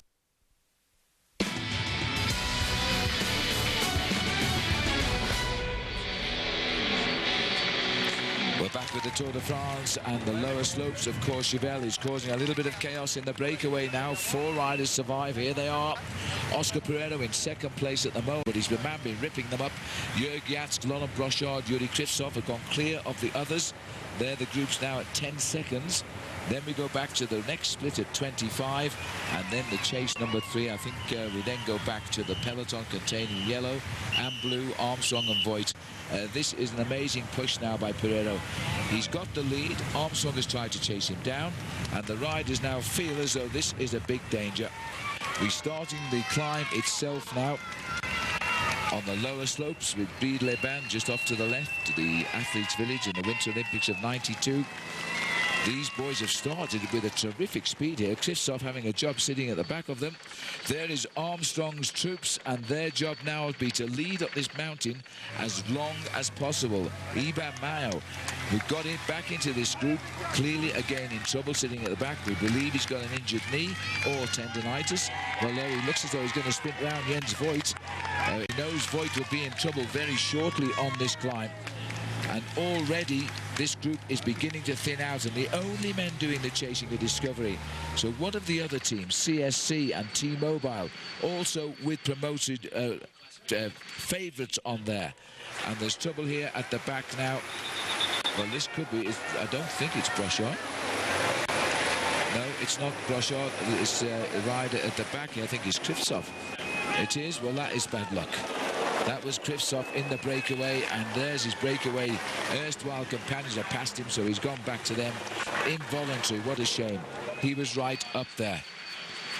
So that's the action on the climb, and again splitting up now as Jatsk is the next one to be dropped.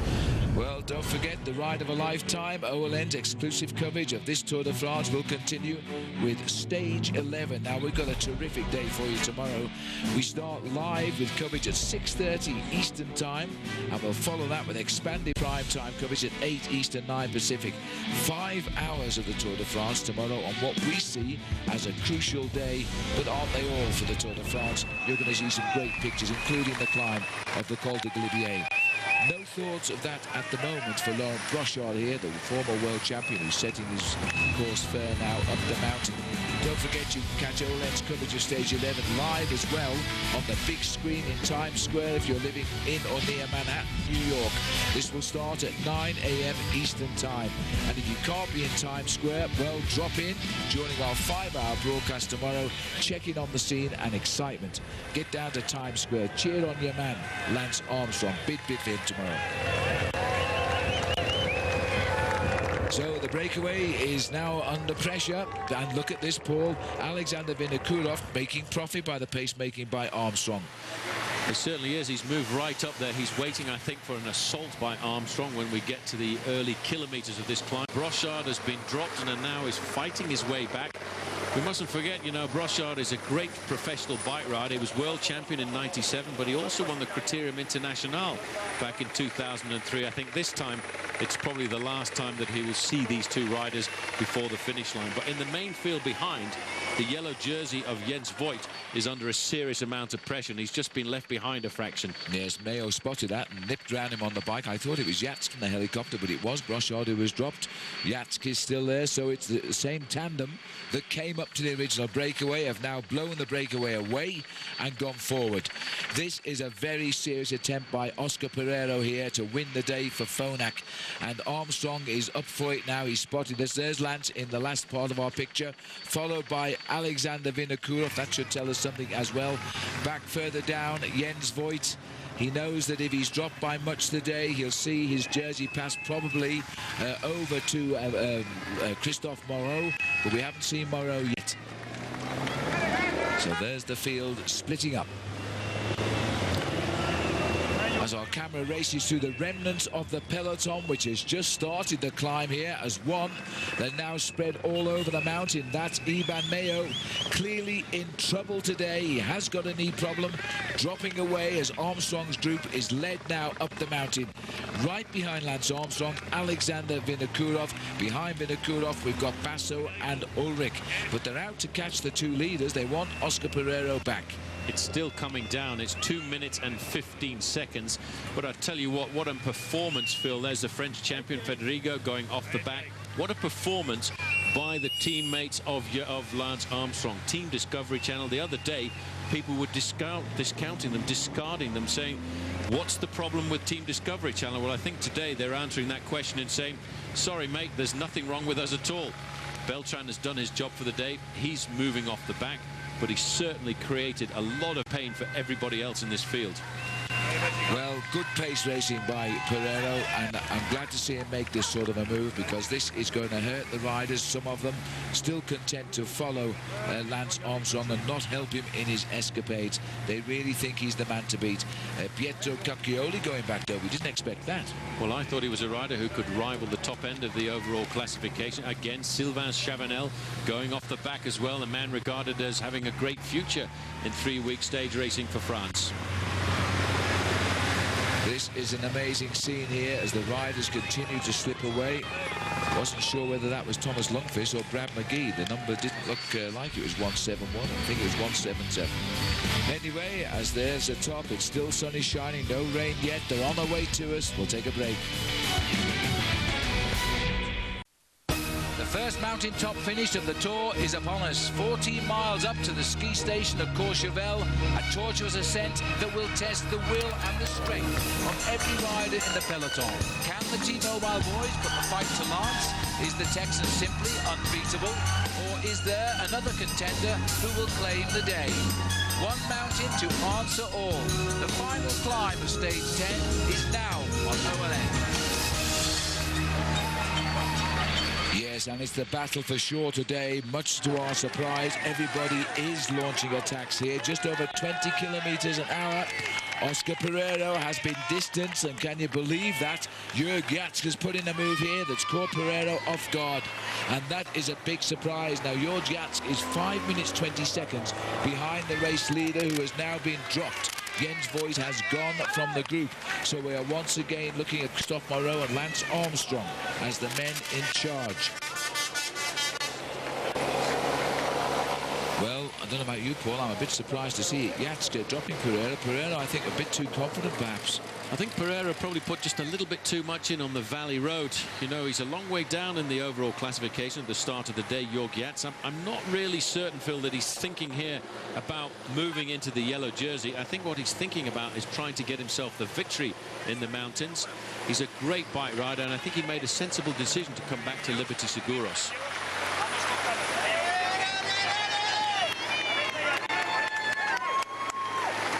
Jörg Yats is now in the lead on his own here. 16 kilometers from the summit, 10 miles to climb. Has he gone too soon? Pereiro has been left. Brochard is also in no man's land. So too is Christophe. The rest have been swept up by the group. He's absolutely flying here. He's picked up the pace. He will try and get himself into his own rhythm. And he's obviously got rather a good gap there because they've got the team cars right in behind him. I wonder what happened to Oscar Pereiro, because he was looking very strong along the valley roads. And right now he's been left behind by Jörg Yats. The man in the team car behind him, the second team director of Liberty Seguros this afternoon, is a man that we follow for many, many years in the Tour de France, Herminio Diazabala.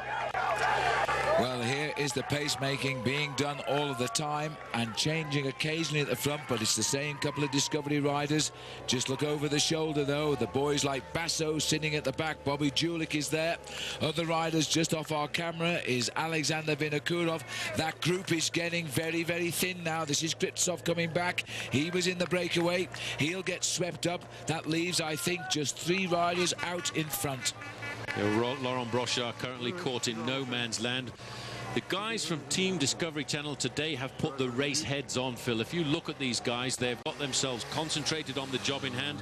They want to dictate an unbelievable pace. This is the tactic that Armstrong has had for many, many years now. That's Ulrich. No, it's Sevilla. Oh, gee. Very close. 17 and 11 looks very similar. I thought it was 11. The 7s are very poor on these numbers. I thought that was number 11. Well, Oscar Sevilla, when you see a rider bow down like that, it's a sign that he's completely and utterly cracked. There's the race referee bringing the cars slowly but surely forward. It's Christoph's. Christoph's gone straight through and out. His job done today. And this is Menchov, isn't it? Yep, this is a bit of a surprise. This is Denny Menchov. He's the leader of Team Rabobank, and he's obviously not having a very good tour here. No, Menchov slipping away. There he is. And he's been joined by Kritsov, who is also going backwards on this long climb. I don't think they're expecting such a high tempo to be made by Discovery up here. It is destroying the main field at the moment. A little bit of revenge, I think, for the tempo that was set just a couple of days ago. Zubeldia is going out of the back as well. So big names being taken hostage here by the tempo of Lance Armstrong and, of course, Liberty and his team. Now, this is interesting because also going out of the back is Roberto Heras. Well, that I would have bet against. He seemed to be riding so well, but the tempo has been too quick for him. Yet this is the man who used to pace Lance Armstrong on mountains like this before Lance was unleashed to win the day. And look at the difference now. Psychologically, it is for riders like Roberto Heras sometimes much easier to ride and set the tempo for somebody else than to do it for yourself. I thought Roberto Heras was having a fairly nice Tour de France. He's 21st overall, around about 5¼ minutes behind behind Jens Voigt, but only 3 and a bit minutes behind Lance Armstrong. Riders are popping out of the back dramatically now. Mikel Astroloza going backwards there. And Belocchi too is being dropped. Well, Yoshiba Belocchi again, who's been looking like he was recovering his old form. This tempo has ruined so many riders today on the climb. And still Group Armstrong contains all of the serious contenders. Basso also there, Vinokurov. Ulrich is still there, 15 kilometers to go. Jörg Yats is the big surprise of the day. He's come up from the back to lead the race now by himself. It's over a minute back to Brochard. Pereiro is in between, and the yellow jersey a couple of minutes now behind the Armstrong group. And so the peloton at a minute 47, and the yellow jersey now over 2 minutes back. Well, that man has got the bit between his teeth, but look at that. That is the heads of state now. This looks like a move by Carlos Sastre. Team CSC have got a strategy here to try and panic the boys of Lance Armstrong, and that's why they're going to launch 1 or 2 attacks off. This could be trying to set something up for Ivan Basso.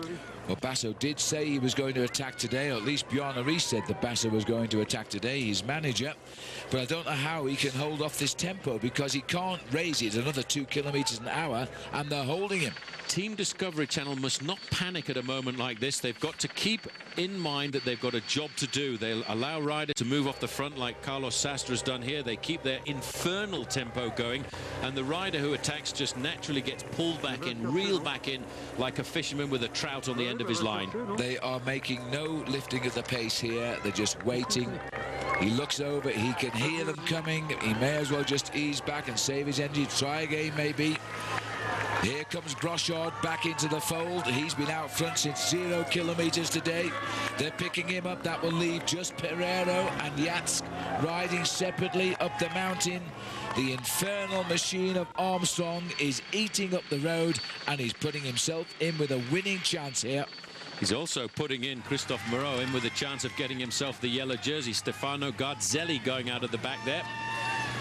Carpets as well in difficulty. I just caught a very quick glimpse of the white jersey there. Also sliding, but everybody is under pressure. Guarini's disappearing here as well. Again. And Moreau. Moreau is out. Well, Moreau is unhitched here. This is Vladimir Karpets, the best rookie of last year and the leader of the white jersey this time. He is also blown away. There is going to be nobody left here, only Team Discovery, a couple of T-Mobiles, and I think Floyd Landis is still in there, and I believe Levi Leipheimer is still here. We need to get into that pack now, because these are becoming a very select bunch of bike riders. There is Christophe Moreau. He will have started today believing he was to be the next maillot jaune of the Tour de France. He still has time in hand, but he can't afford to lose much. Well, he had a 28-second advantage over Lance Armstrong at the start of the day, and he's finding this very difficult indeed. It's a big breaking of his dream there, Phil, because he absolutely believed he was going to be in the yellow jersey at the end of today. I think Team Discovery Channel had something else in mind. Well, Brochard has gone now. This is Chris Horner here as well, and he's been unhatched with Bobby Julich and Horner going backwards together. This is decision time. Santiago Botero in trouble. This is amazing. We're reading the names off of the major challengers to Lance Armstrong one by one. They are all disappearing. Santiago Botero was the man who dominated the Dauphiné Libéré just 3 weeks before the Tour de France, and Armstrong just sat back and said, the Tour de France is in 3 weeks' time. It's not now. And it's all being done. Here comes George Hincapie getting into the scene now. He is in second place here now. Team Discovery Channel are really taking this race. They're not all here by any means. The face still looks pretty cool on Vinokourov.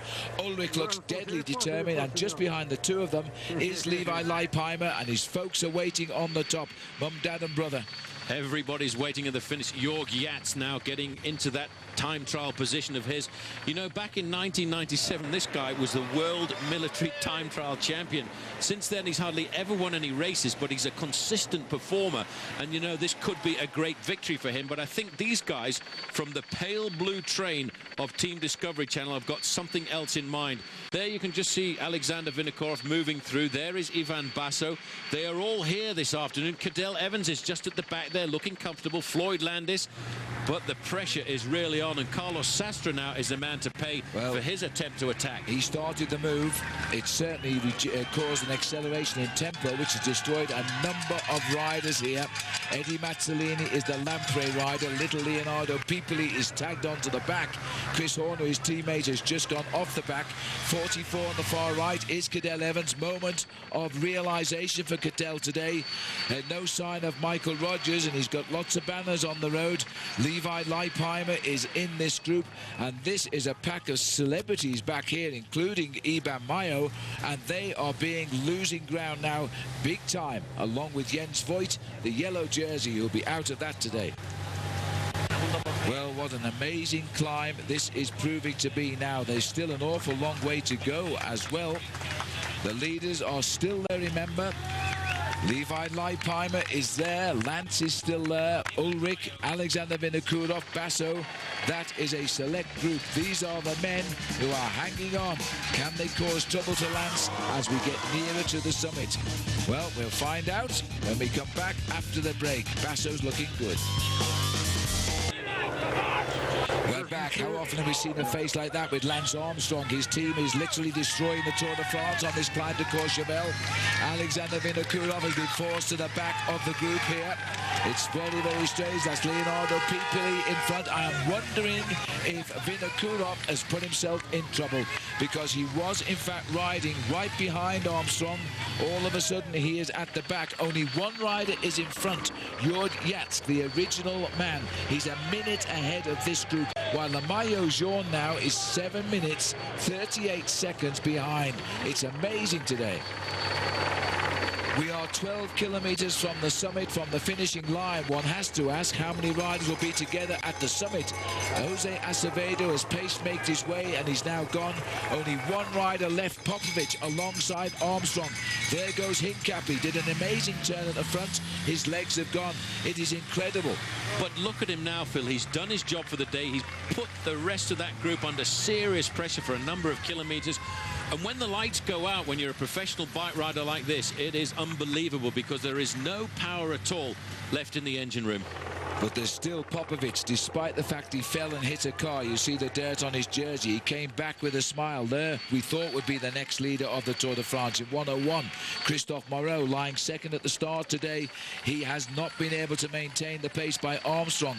Armstrong is now the big candidate to go back in yellow tonight, as because Moreau has been left behind, you go back 5 more minutes to find the current leader, Jens Voigt. This has been a systematic destruction of the field of the Tour de France. And the others who call themselves favourites have only been able to follow. It is absolutely amazing. There is Basso, 21.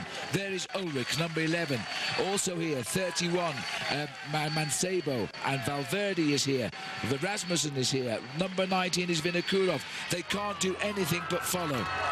The man who's leading them here, Jaroslav Popovich, has been said by Johan Brunel, who is the team manager of Discovery Channel, is the future of that team. I wonder if this man here is playing a game, Phil. Vinokourov keeps looking down. He keeps looking at his gears.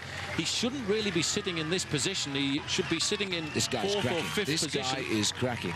He was the man that Armstrong thought was the biggest challenger that he could have in the Tour de France this year.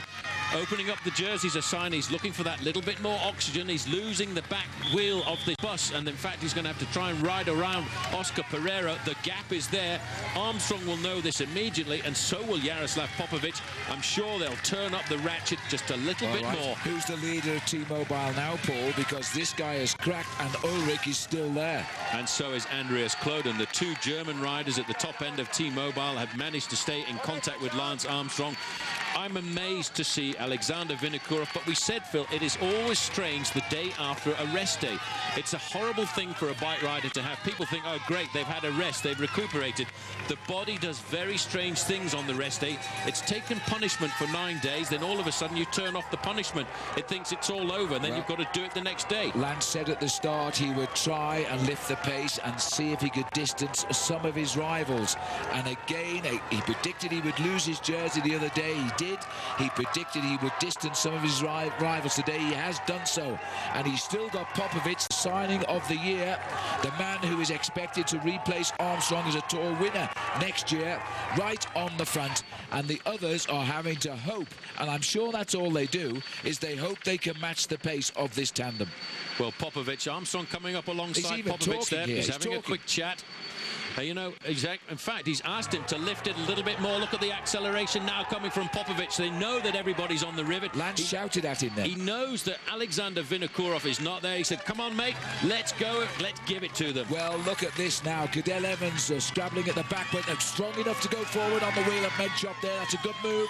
And this is an incredible acceleration by Popovich. Now he's eased. Armstrong's looking, and this is going to be an attack by Armstrong. Watch out. That's the discussion. That's the lift up the place. Let's put these guys into the red zone. I'm feeling good. I want to put the hammer down here this afternoon, and he has done. Armstrong now has taken over. Armstrong is an angry man. You can see it. He never does this. He is sensed. He is in position to tear them apart, and he's taking over. All right, guys, so you got rid of my team, did you? Now try and get rid of me. Well, look at this. Jan Ulrich, number 11. Look at that face. He's looking up the road to see what he can see in front of him, and what he can see disappearing is a certain man by the name of Lance Armstrong. There's two riders with Armstrong, though, from Islas Baleares, Alejandro.Valverde and Francisco Mancebo. Well, this is going to be an amazing last couple of kilometres. Meanwhile, he thought he was going to be in yellow, Christophe Moreau. He might still be third or fourth when he gets to the top now. Armstrong has made it quite apparent the yellow jersey is on its return trip to his camp. Alejandro Valverde slipping to the back of the group. This is his first attempt at the Tour de France. He is a man, as far as I'm concerned, for the future. Armstrong looking to see who's on his shoulder. Ivan Basso. Armstrong needs to gain 2 minutes and 18 seconds today if he wants to get the yellow jersey, and that is on Jens Voigt. Well, that's already job done. He needs 28 seconds on Christophe Moreau. Well, that's already job done. He's currently yellow jersey on the road. And Mancebo's just been unhooked at the back as well. He's going to come down. Here we have just in front there is Jan Ulrich and Andrei Keshekin. They are going back now. Remember, first three riders to finish get small time bonuses. 20 for the win, 12 and 8. And now it looks as though Floyd Landis also has cracked. Phil, there's a big difference between being a team helper and being a team leader, and Floyd Landis this afternoon is going to have to learn that. Eddie Mazzolini getting a nice little gear in, and Francisco Mancebo has come to the front, but Cadel Evans has got onto the back of this group. Cadel Evans is burying himself in pain there. Levi Leipheimer has also been unhitched. There he is in the distance, just a little bit. Mancebo has actually got himself reorganized here and is giving this a shot. A lot of people think this rider can make the top three. What about Michael Rasmussen back there, the youngster who was looking for the King of the Mountains? I think he's looking for a place in Paris. What about T-Mobile? Where are they now? They were the big team who thought they put Armstrong under real serious pressure the other day on the slopes of the road up towards Girardmer. They're not here anymore. There's none of them here right now. We've got two dangerous riders here, Mancebo and Valverde. Basso, I still think, is waiting to pounce and might be the winner today. Lance Armstrong is lifting it again. This is Cloden. He has gone bye-bye as well as all of the riders. They must be wondering what on earth has happened on this climb. Well, they were all rubbing their hands over the weekend. There's Yax. Yax has been caught now. Nobody is left now. Nobody is left in front of this group. Armstrong is tapping out a pace which is infernal. Rasmussen looks fairly comfortable. Look at the face of Alejandro Valverde in about fourth place there. He's wondering what is happening to his body. Do you know what? I'd watch out on Michael Rasmussen. That guy looks so cool. He might well be going for another victory here. What an amazing race this has been now. This is Andreas Cloden in big trouble on the mountain. Carnage is the only way to describe this ascent of Courchevel. Armstrong has lifted the pace yet another notch. He has blown the Tour all across the mountain. Andries Cloden has gone. Ulrich has gone. Here he goes again. Thank you. And he took that easily. Basso looks at him and wonders, if only I had your legs, Lance. And Rasmussen is just tucked in. Mancebo, Valverde rather. And that more or less comprises the group. But there's some guys actually coming back to the tail of this group. I just caught a sign of Levi Leipheimer. He's made a very good comeback, but Armstrong is not asking anyone for help here at all. He's dictating the pace himself as he goes under the banner. Phil, there's still 10 kilometres to go. Well, how can they hang on? Will Lance blow? There's so many questions to be asked here. Armstrong on the shoulder of Rasmussen. The Devils joined in. That's never a good sign as we race up the mountain. Basso is grimacing, attempting to run the Devil down. Mancebo and Valverde. Levi Leipheimer, I'm just straining here to see if he's got onto the back. I think he has, and if he has, that's a terrific ride by him, inspired by the fact his family are waiting on the summit. There he is on the back alongside Cadel Evans. Cadel Evans looking as though he's in a little bit of trouble now. The gap is opening and Cadel Evans flying the flag for Australia. He's just unhitched.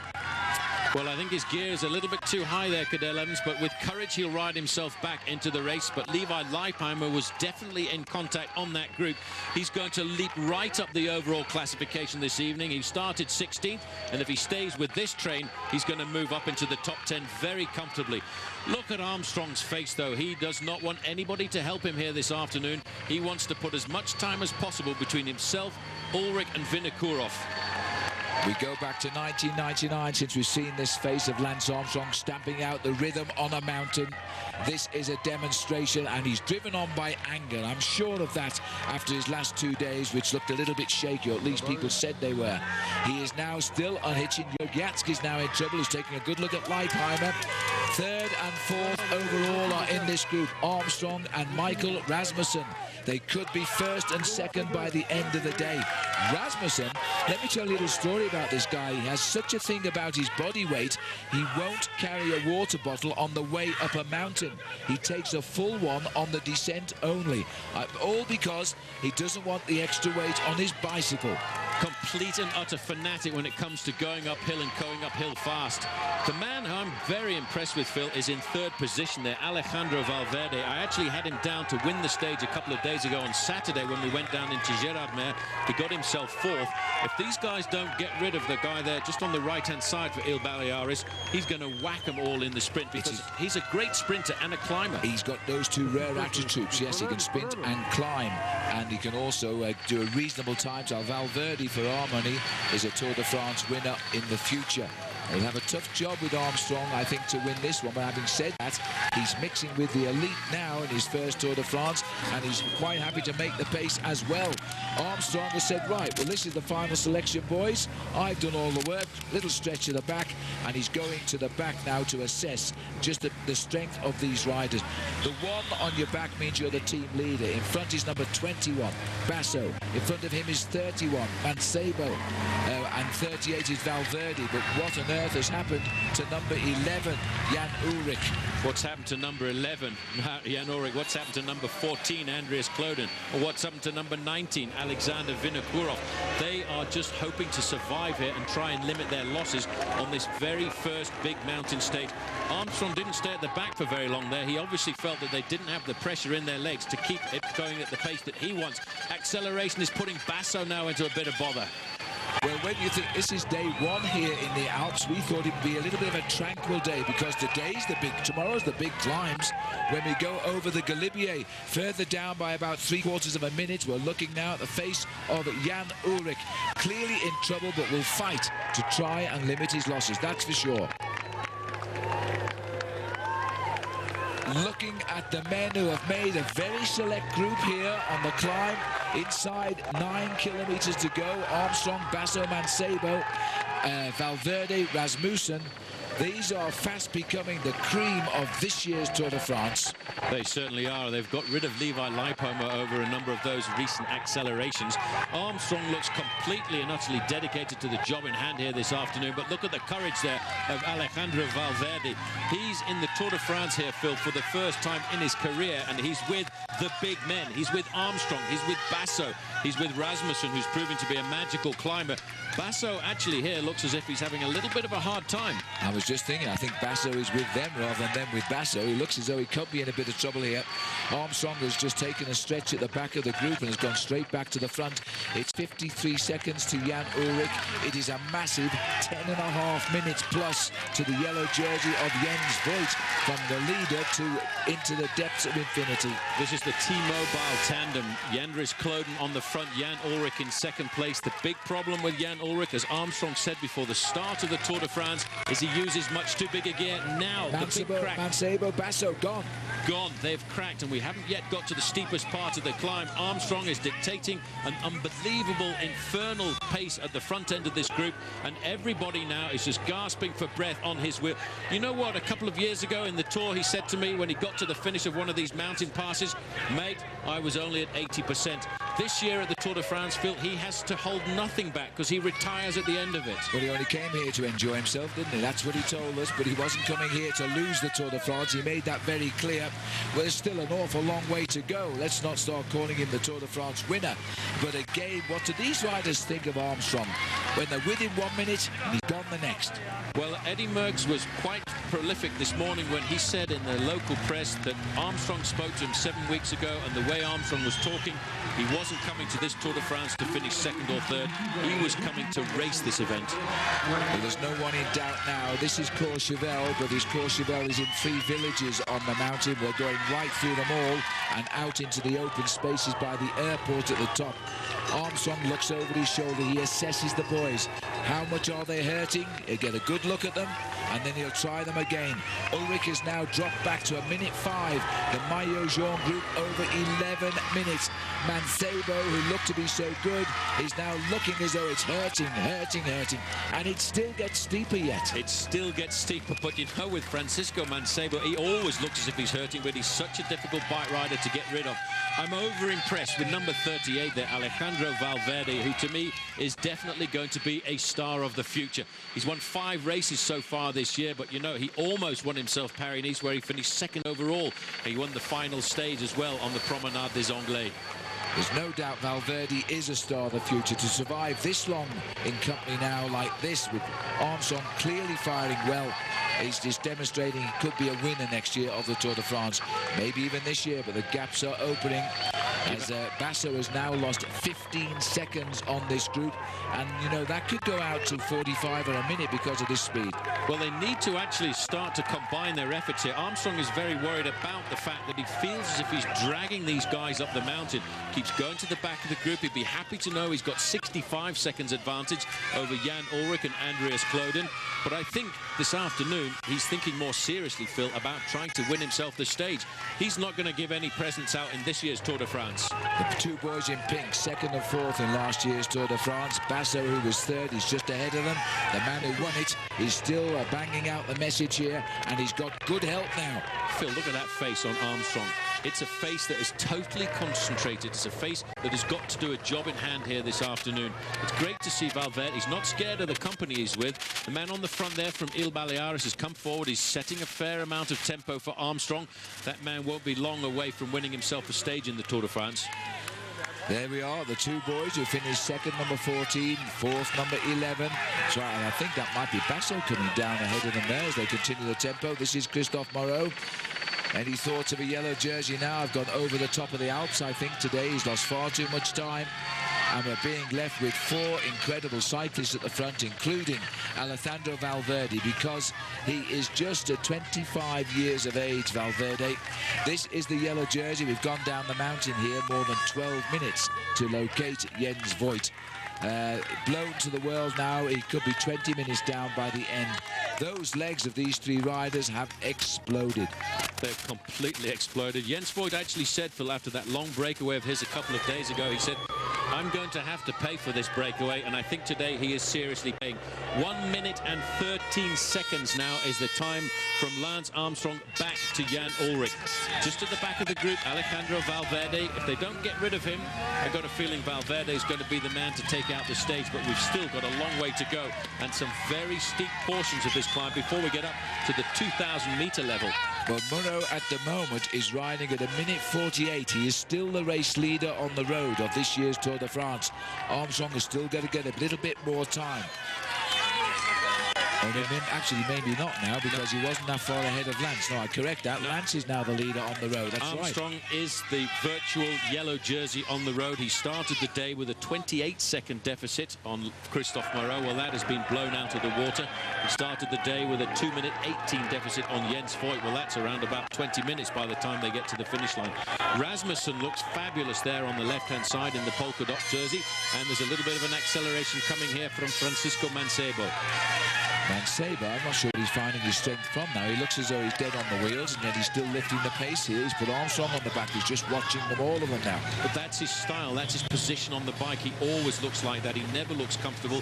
He's got his arms splayed out. He never looks as if he's part of the machine. He looks to be battling with the machine all the time. But this guy is a guy who's managed to win the white jersey in the Tour de France on a previous occasion. He knows exactly what it's all about. Today, he knows that they can move him and Alejandro Valverde well up in the overall classification. Well, Mancebo has shown himself to be a great bike rider today. This is his 7th Tour de France. Last year he finished 6th, which was his best ever finish. The year he was best rookie came in the year 2000 when he finished in 9th place. And there were those who thought this man could make the final step forward to a top 3 finish in Paris. And I think, you know, you're going to have to believe those people now, because this is a superb ride by Mancebo. Christophe Moreau still fights on. He might come across some of the bigger names who are falling back towards him, but not yet. There's Botero who's got behind him now. Well, Santiago Botero, 2 weeks ago in the Dauphiné Libre, looked like a man who was seriously going to challenge Lance Armstrong. Ulrich is at 1 minute and 20 seconds. Christophe Moreau is at 1 minute and 48 seconds. But Jens Voigt is at around about 20 minutes. Well, he's now 13, I think, Jens Voigt at the moment. And he's going to lose further time now. His day is done. He'll live to fight another day after the mountains, I think.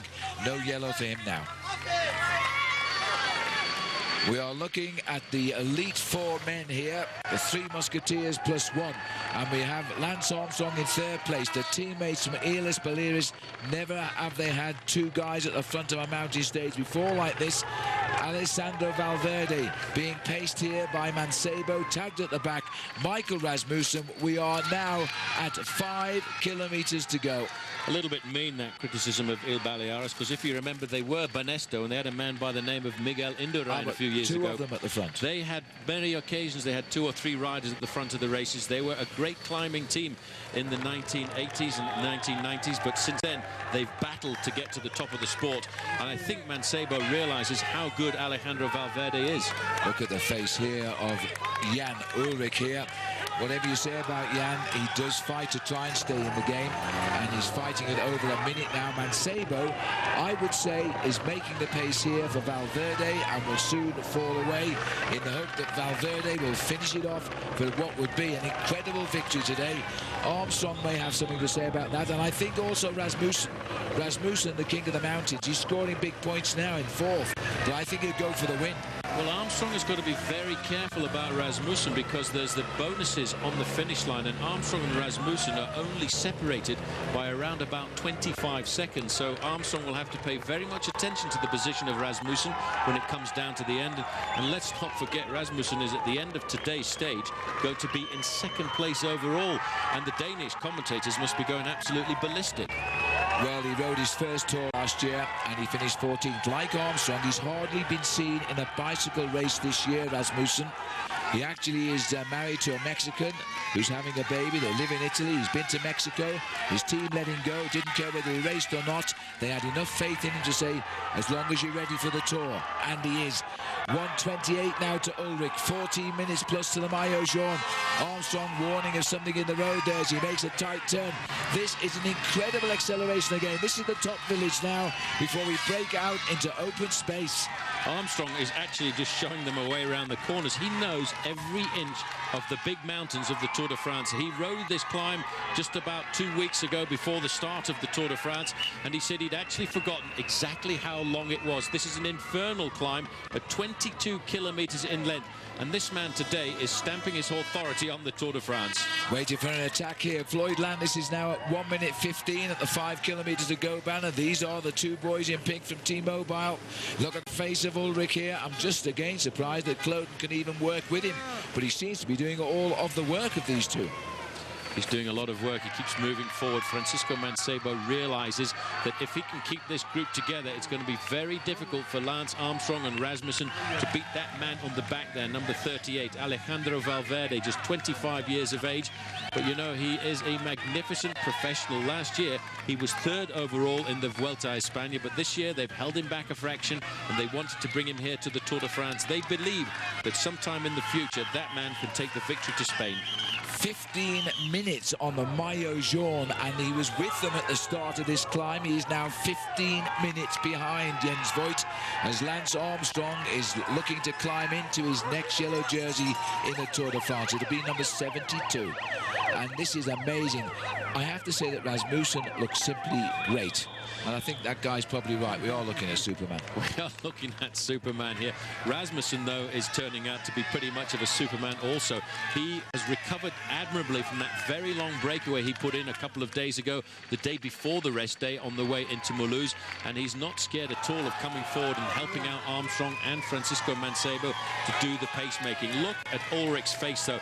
Let's not forget, don't take too much away from Jan Ullrich, because he had a very nasty crash, and I think they've probably hidden a few of the informations away from us as to how bad that crash was. Maybe, and he also crashed, don't forget, before the times are, so he's had a bit of a rough ride so far, but look at this now. Armstrong and the American flag, while the two riders from Spain are setting the pace. Rasmussen, Team Rabobank have never had a contender for victory in the Tour, ever. They've got a man now in this young rider. Well, he's not young, he's 31, but he was world champion mountain biker before he came across here. As they continue, the four riders are clear. They're inside three, looking for two, and it's almost a kilometre back to Jan Ullrich now, never mind the rest of the Tour field.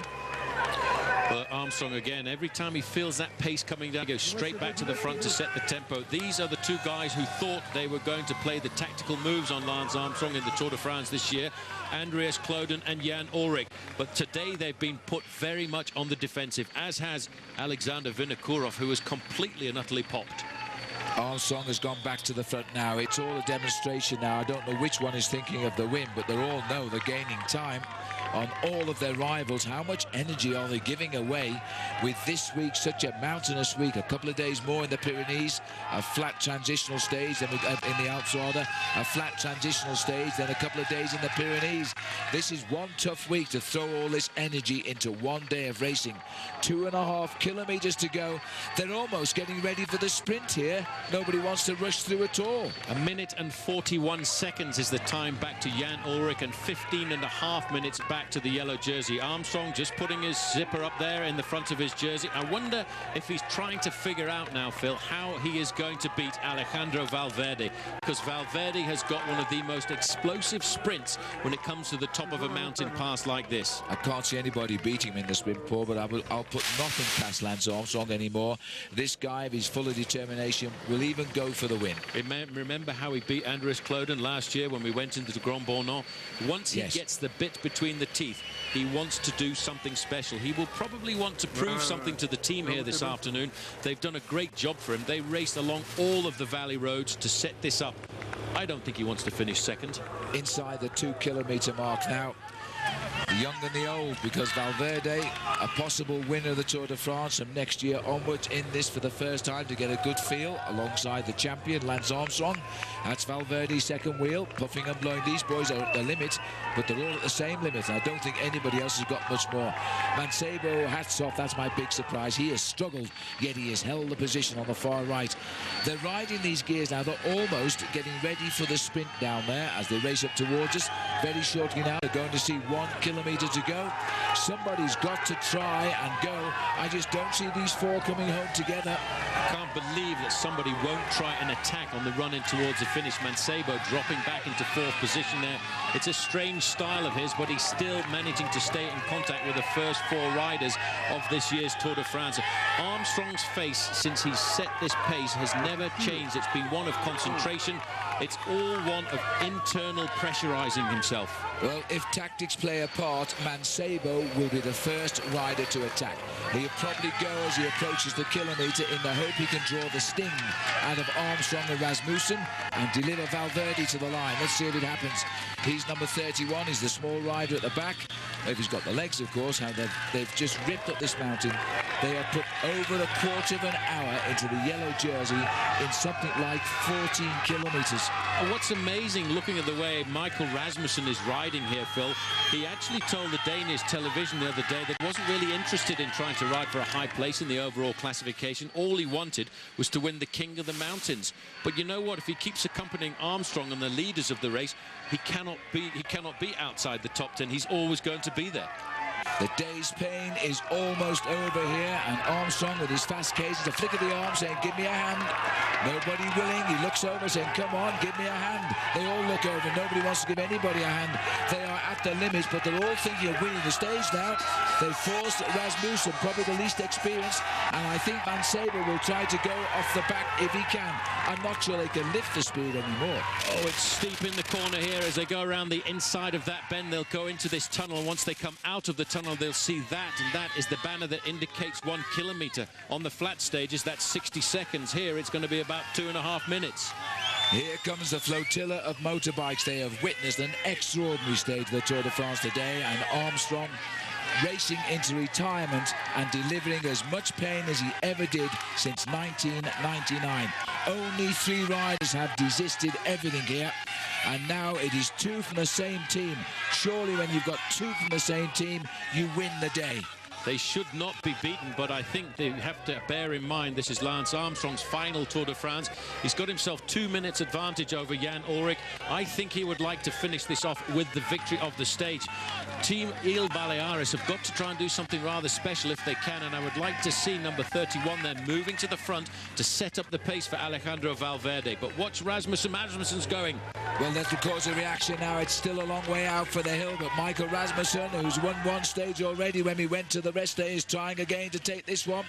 They're right on him, and Valverde is on him first. He's the sprinter of the group. Very few climbers can sprint. He can. And another attack here by Rasmussen. This is the serious one this time. No, it's not. Valverde is still waiting. Armstrong watches. A little bit of an experience there for Rasmussen, going too far out. You don't sprint at 750 meters to the line in a mountain top finish at the Tour de France. Valverde, though, very nervous. Straight onto the wheel. He was waiting for the move.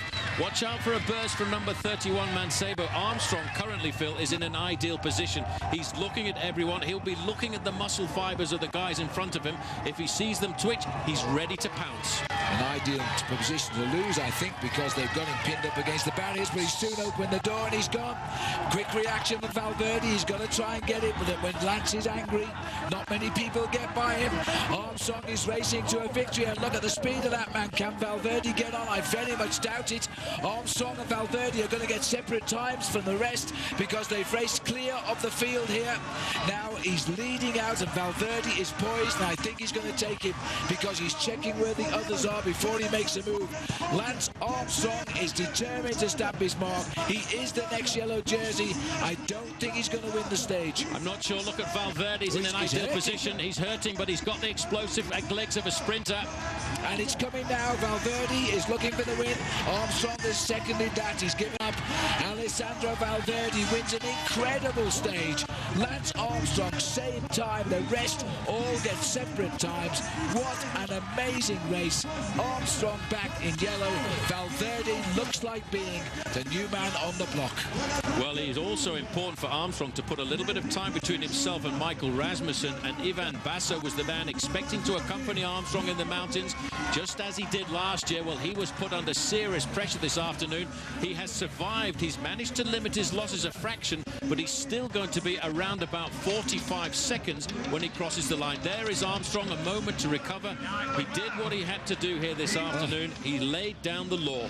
And still, look, the favourites are finishing. The clock is counting. This is Ivan Basso, who said he was going to attack today. Well, he's got to stay there now as the clock counts out. Almost a minute behind. It will be a minute behind. Jan Ullrich will be more than 2 minutes behind on the day. The yellow jersey will be half an hour behind when he gets up here. 1 minute exactly for Basso. That was Lance Armstrong. And here comes Levi Leipheimer. That was Lance's 22nd stage victory. And it could be the foundation of a Tour victory again. Levi did a great ride. 1:14 back, and he's right up amongst it. Levi rode very high up in the overall classification, and you know Armstrong was very close to the stage victory there.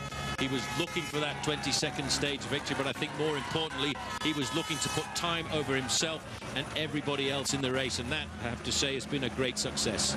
Well, they're going to be coming up here for ages now, and the yellow jersey with them at the bottom, probably going to be 17.5 at the last time check. He'll be 20 now, as Jörg Jatsk, who thought he might have had this stage won at the bottom of Courchevel. Ulrich has caught him now, so too Floyd Landis, Leonardo Pipoli, Cadel Evans. These are the boys in this group as they race to the line.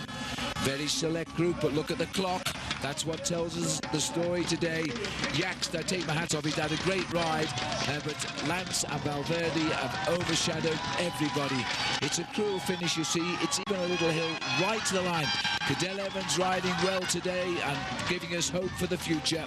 Eddie Mazzolini takes it 2:15 on the line. Oh my goodness me. Well, what do you say about a performance like that? Santiago Botero is coming up, number 2 on the Phonak squad. 2.5 minutes already gone. The general classification tonight is going to be an incredible read for us all. And really, Lance Armstrong has beaten his rivals today. You remember when he did this a few years ago in Otakam, when he won on his own. He caught Javier Ochoa before the summit, distanced all his rivals, went on to win that tour in '99. The Texan is back in business. What an incredible ride. We will completely fill you in with everything when we get back. This is a day to remember. We'll take a break. On this day of mass destruction by the Terminator, in this case Lance Armstrong, look at this. Already 5 minutes has gone by as Alexander Vinokurov arrives at the line with Bobby Julich. Well, that is an amazing destruction of the man that we thought Lance Armstrong really did fear. But I'll tell you what, poor old Jens is still an awful long way to climb. We no longer seem to have a clock on Jens Voigt down the mountain, Paul, but I would say 25 minutes now to this man. It's going to be a lot, you know. He's paying for that effort. That was a phenomenal performance he put in on the road to Mulhouse. I mean, it was a breakaway of almost 167 kilometers, and one day or another you've got to give that energy back.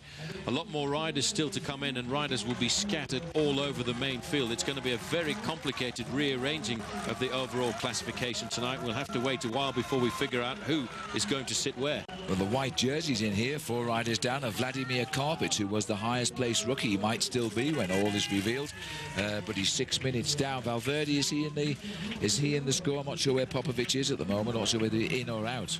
Popovich just came in a few moments ago. It'll be a big toss-up between Valverde. There's only a second between them, I think, so he could be in. Popovich could have gone back in the white here. Well, there's the results now. So as we're looking here across Courchevel, the man is in himself. A win for Valverde. I think we can now show you our Pacific Life stage results. They're going to take some swallowing by some of the riders. There they are. Alejandro Valverde spoiling Lance Armstrong's 22nd stage win by beating him in the sprint, same time. Michael Rasmussen lost 9 seconds in the sprint. So too did Francisco Mancebo. Ivan Basso lost 62 seconds. That was what Vinokurov was once behind Armstrong in the overall classification. Levi Leipheimer rose to the occasion, finishing 6th. Eddie Mazzolini beat the sprint from the next group, which was at 2:14. Cadel Evans in 8th, Cloden in 9th. Kashikin in 10th, also in this group, was indeed Jan Ulrich. There he is in 13th. Floyd Landers taking 11th. They all finished together at 2 minutes and 14 seconds. Santiago Botero at 2:50. So I guess Floyd Landis will now be seen as the leader of the Phonak team. Look at this, Christophe Moreau, he only got 16th, and Chris Horner got 20th at 3:59. And that 19th place by Jaroslav Popovich will probably see him reclaim the white rookie leader's jersey. There's the winner. He's got to feel happy with himself. It's his first Tour de France. He has now won a stage, and what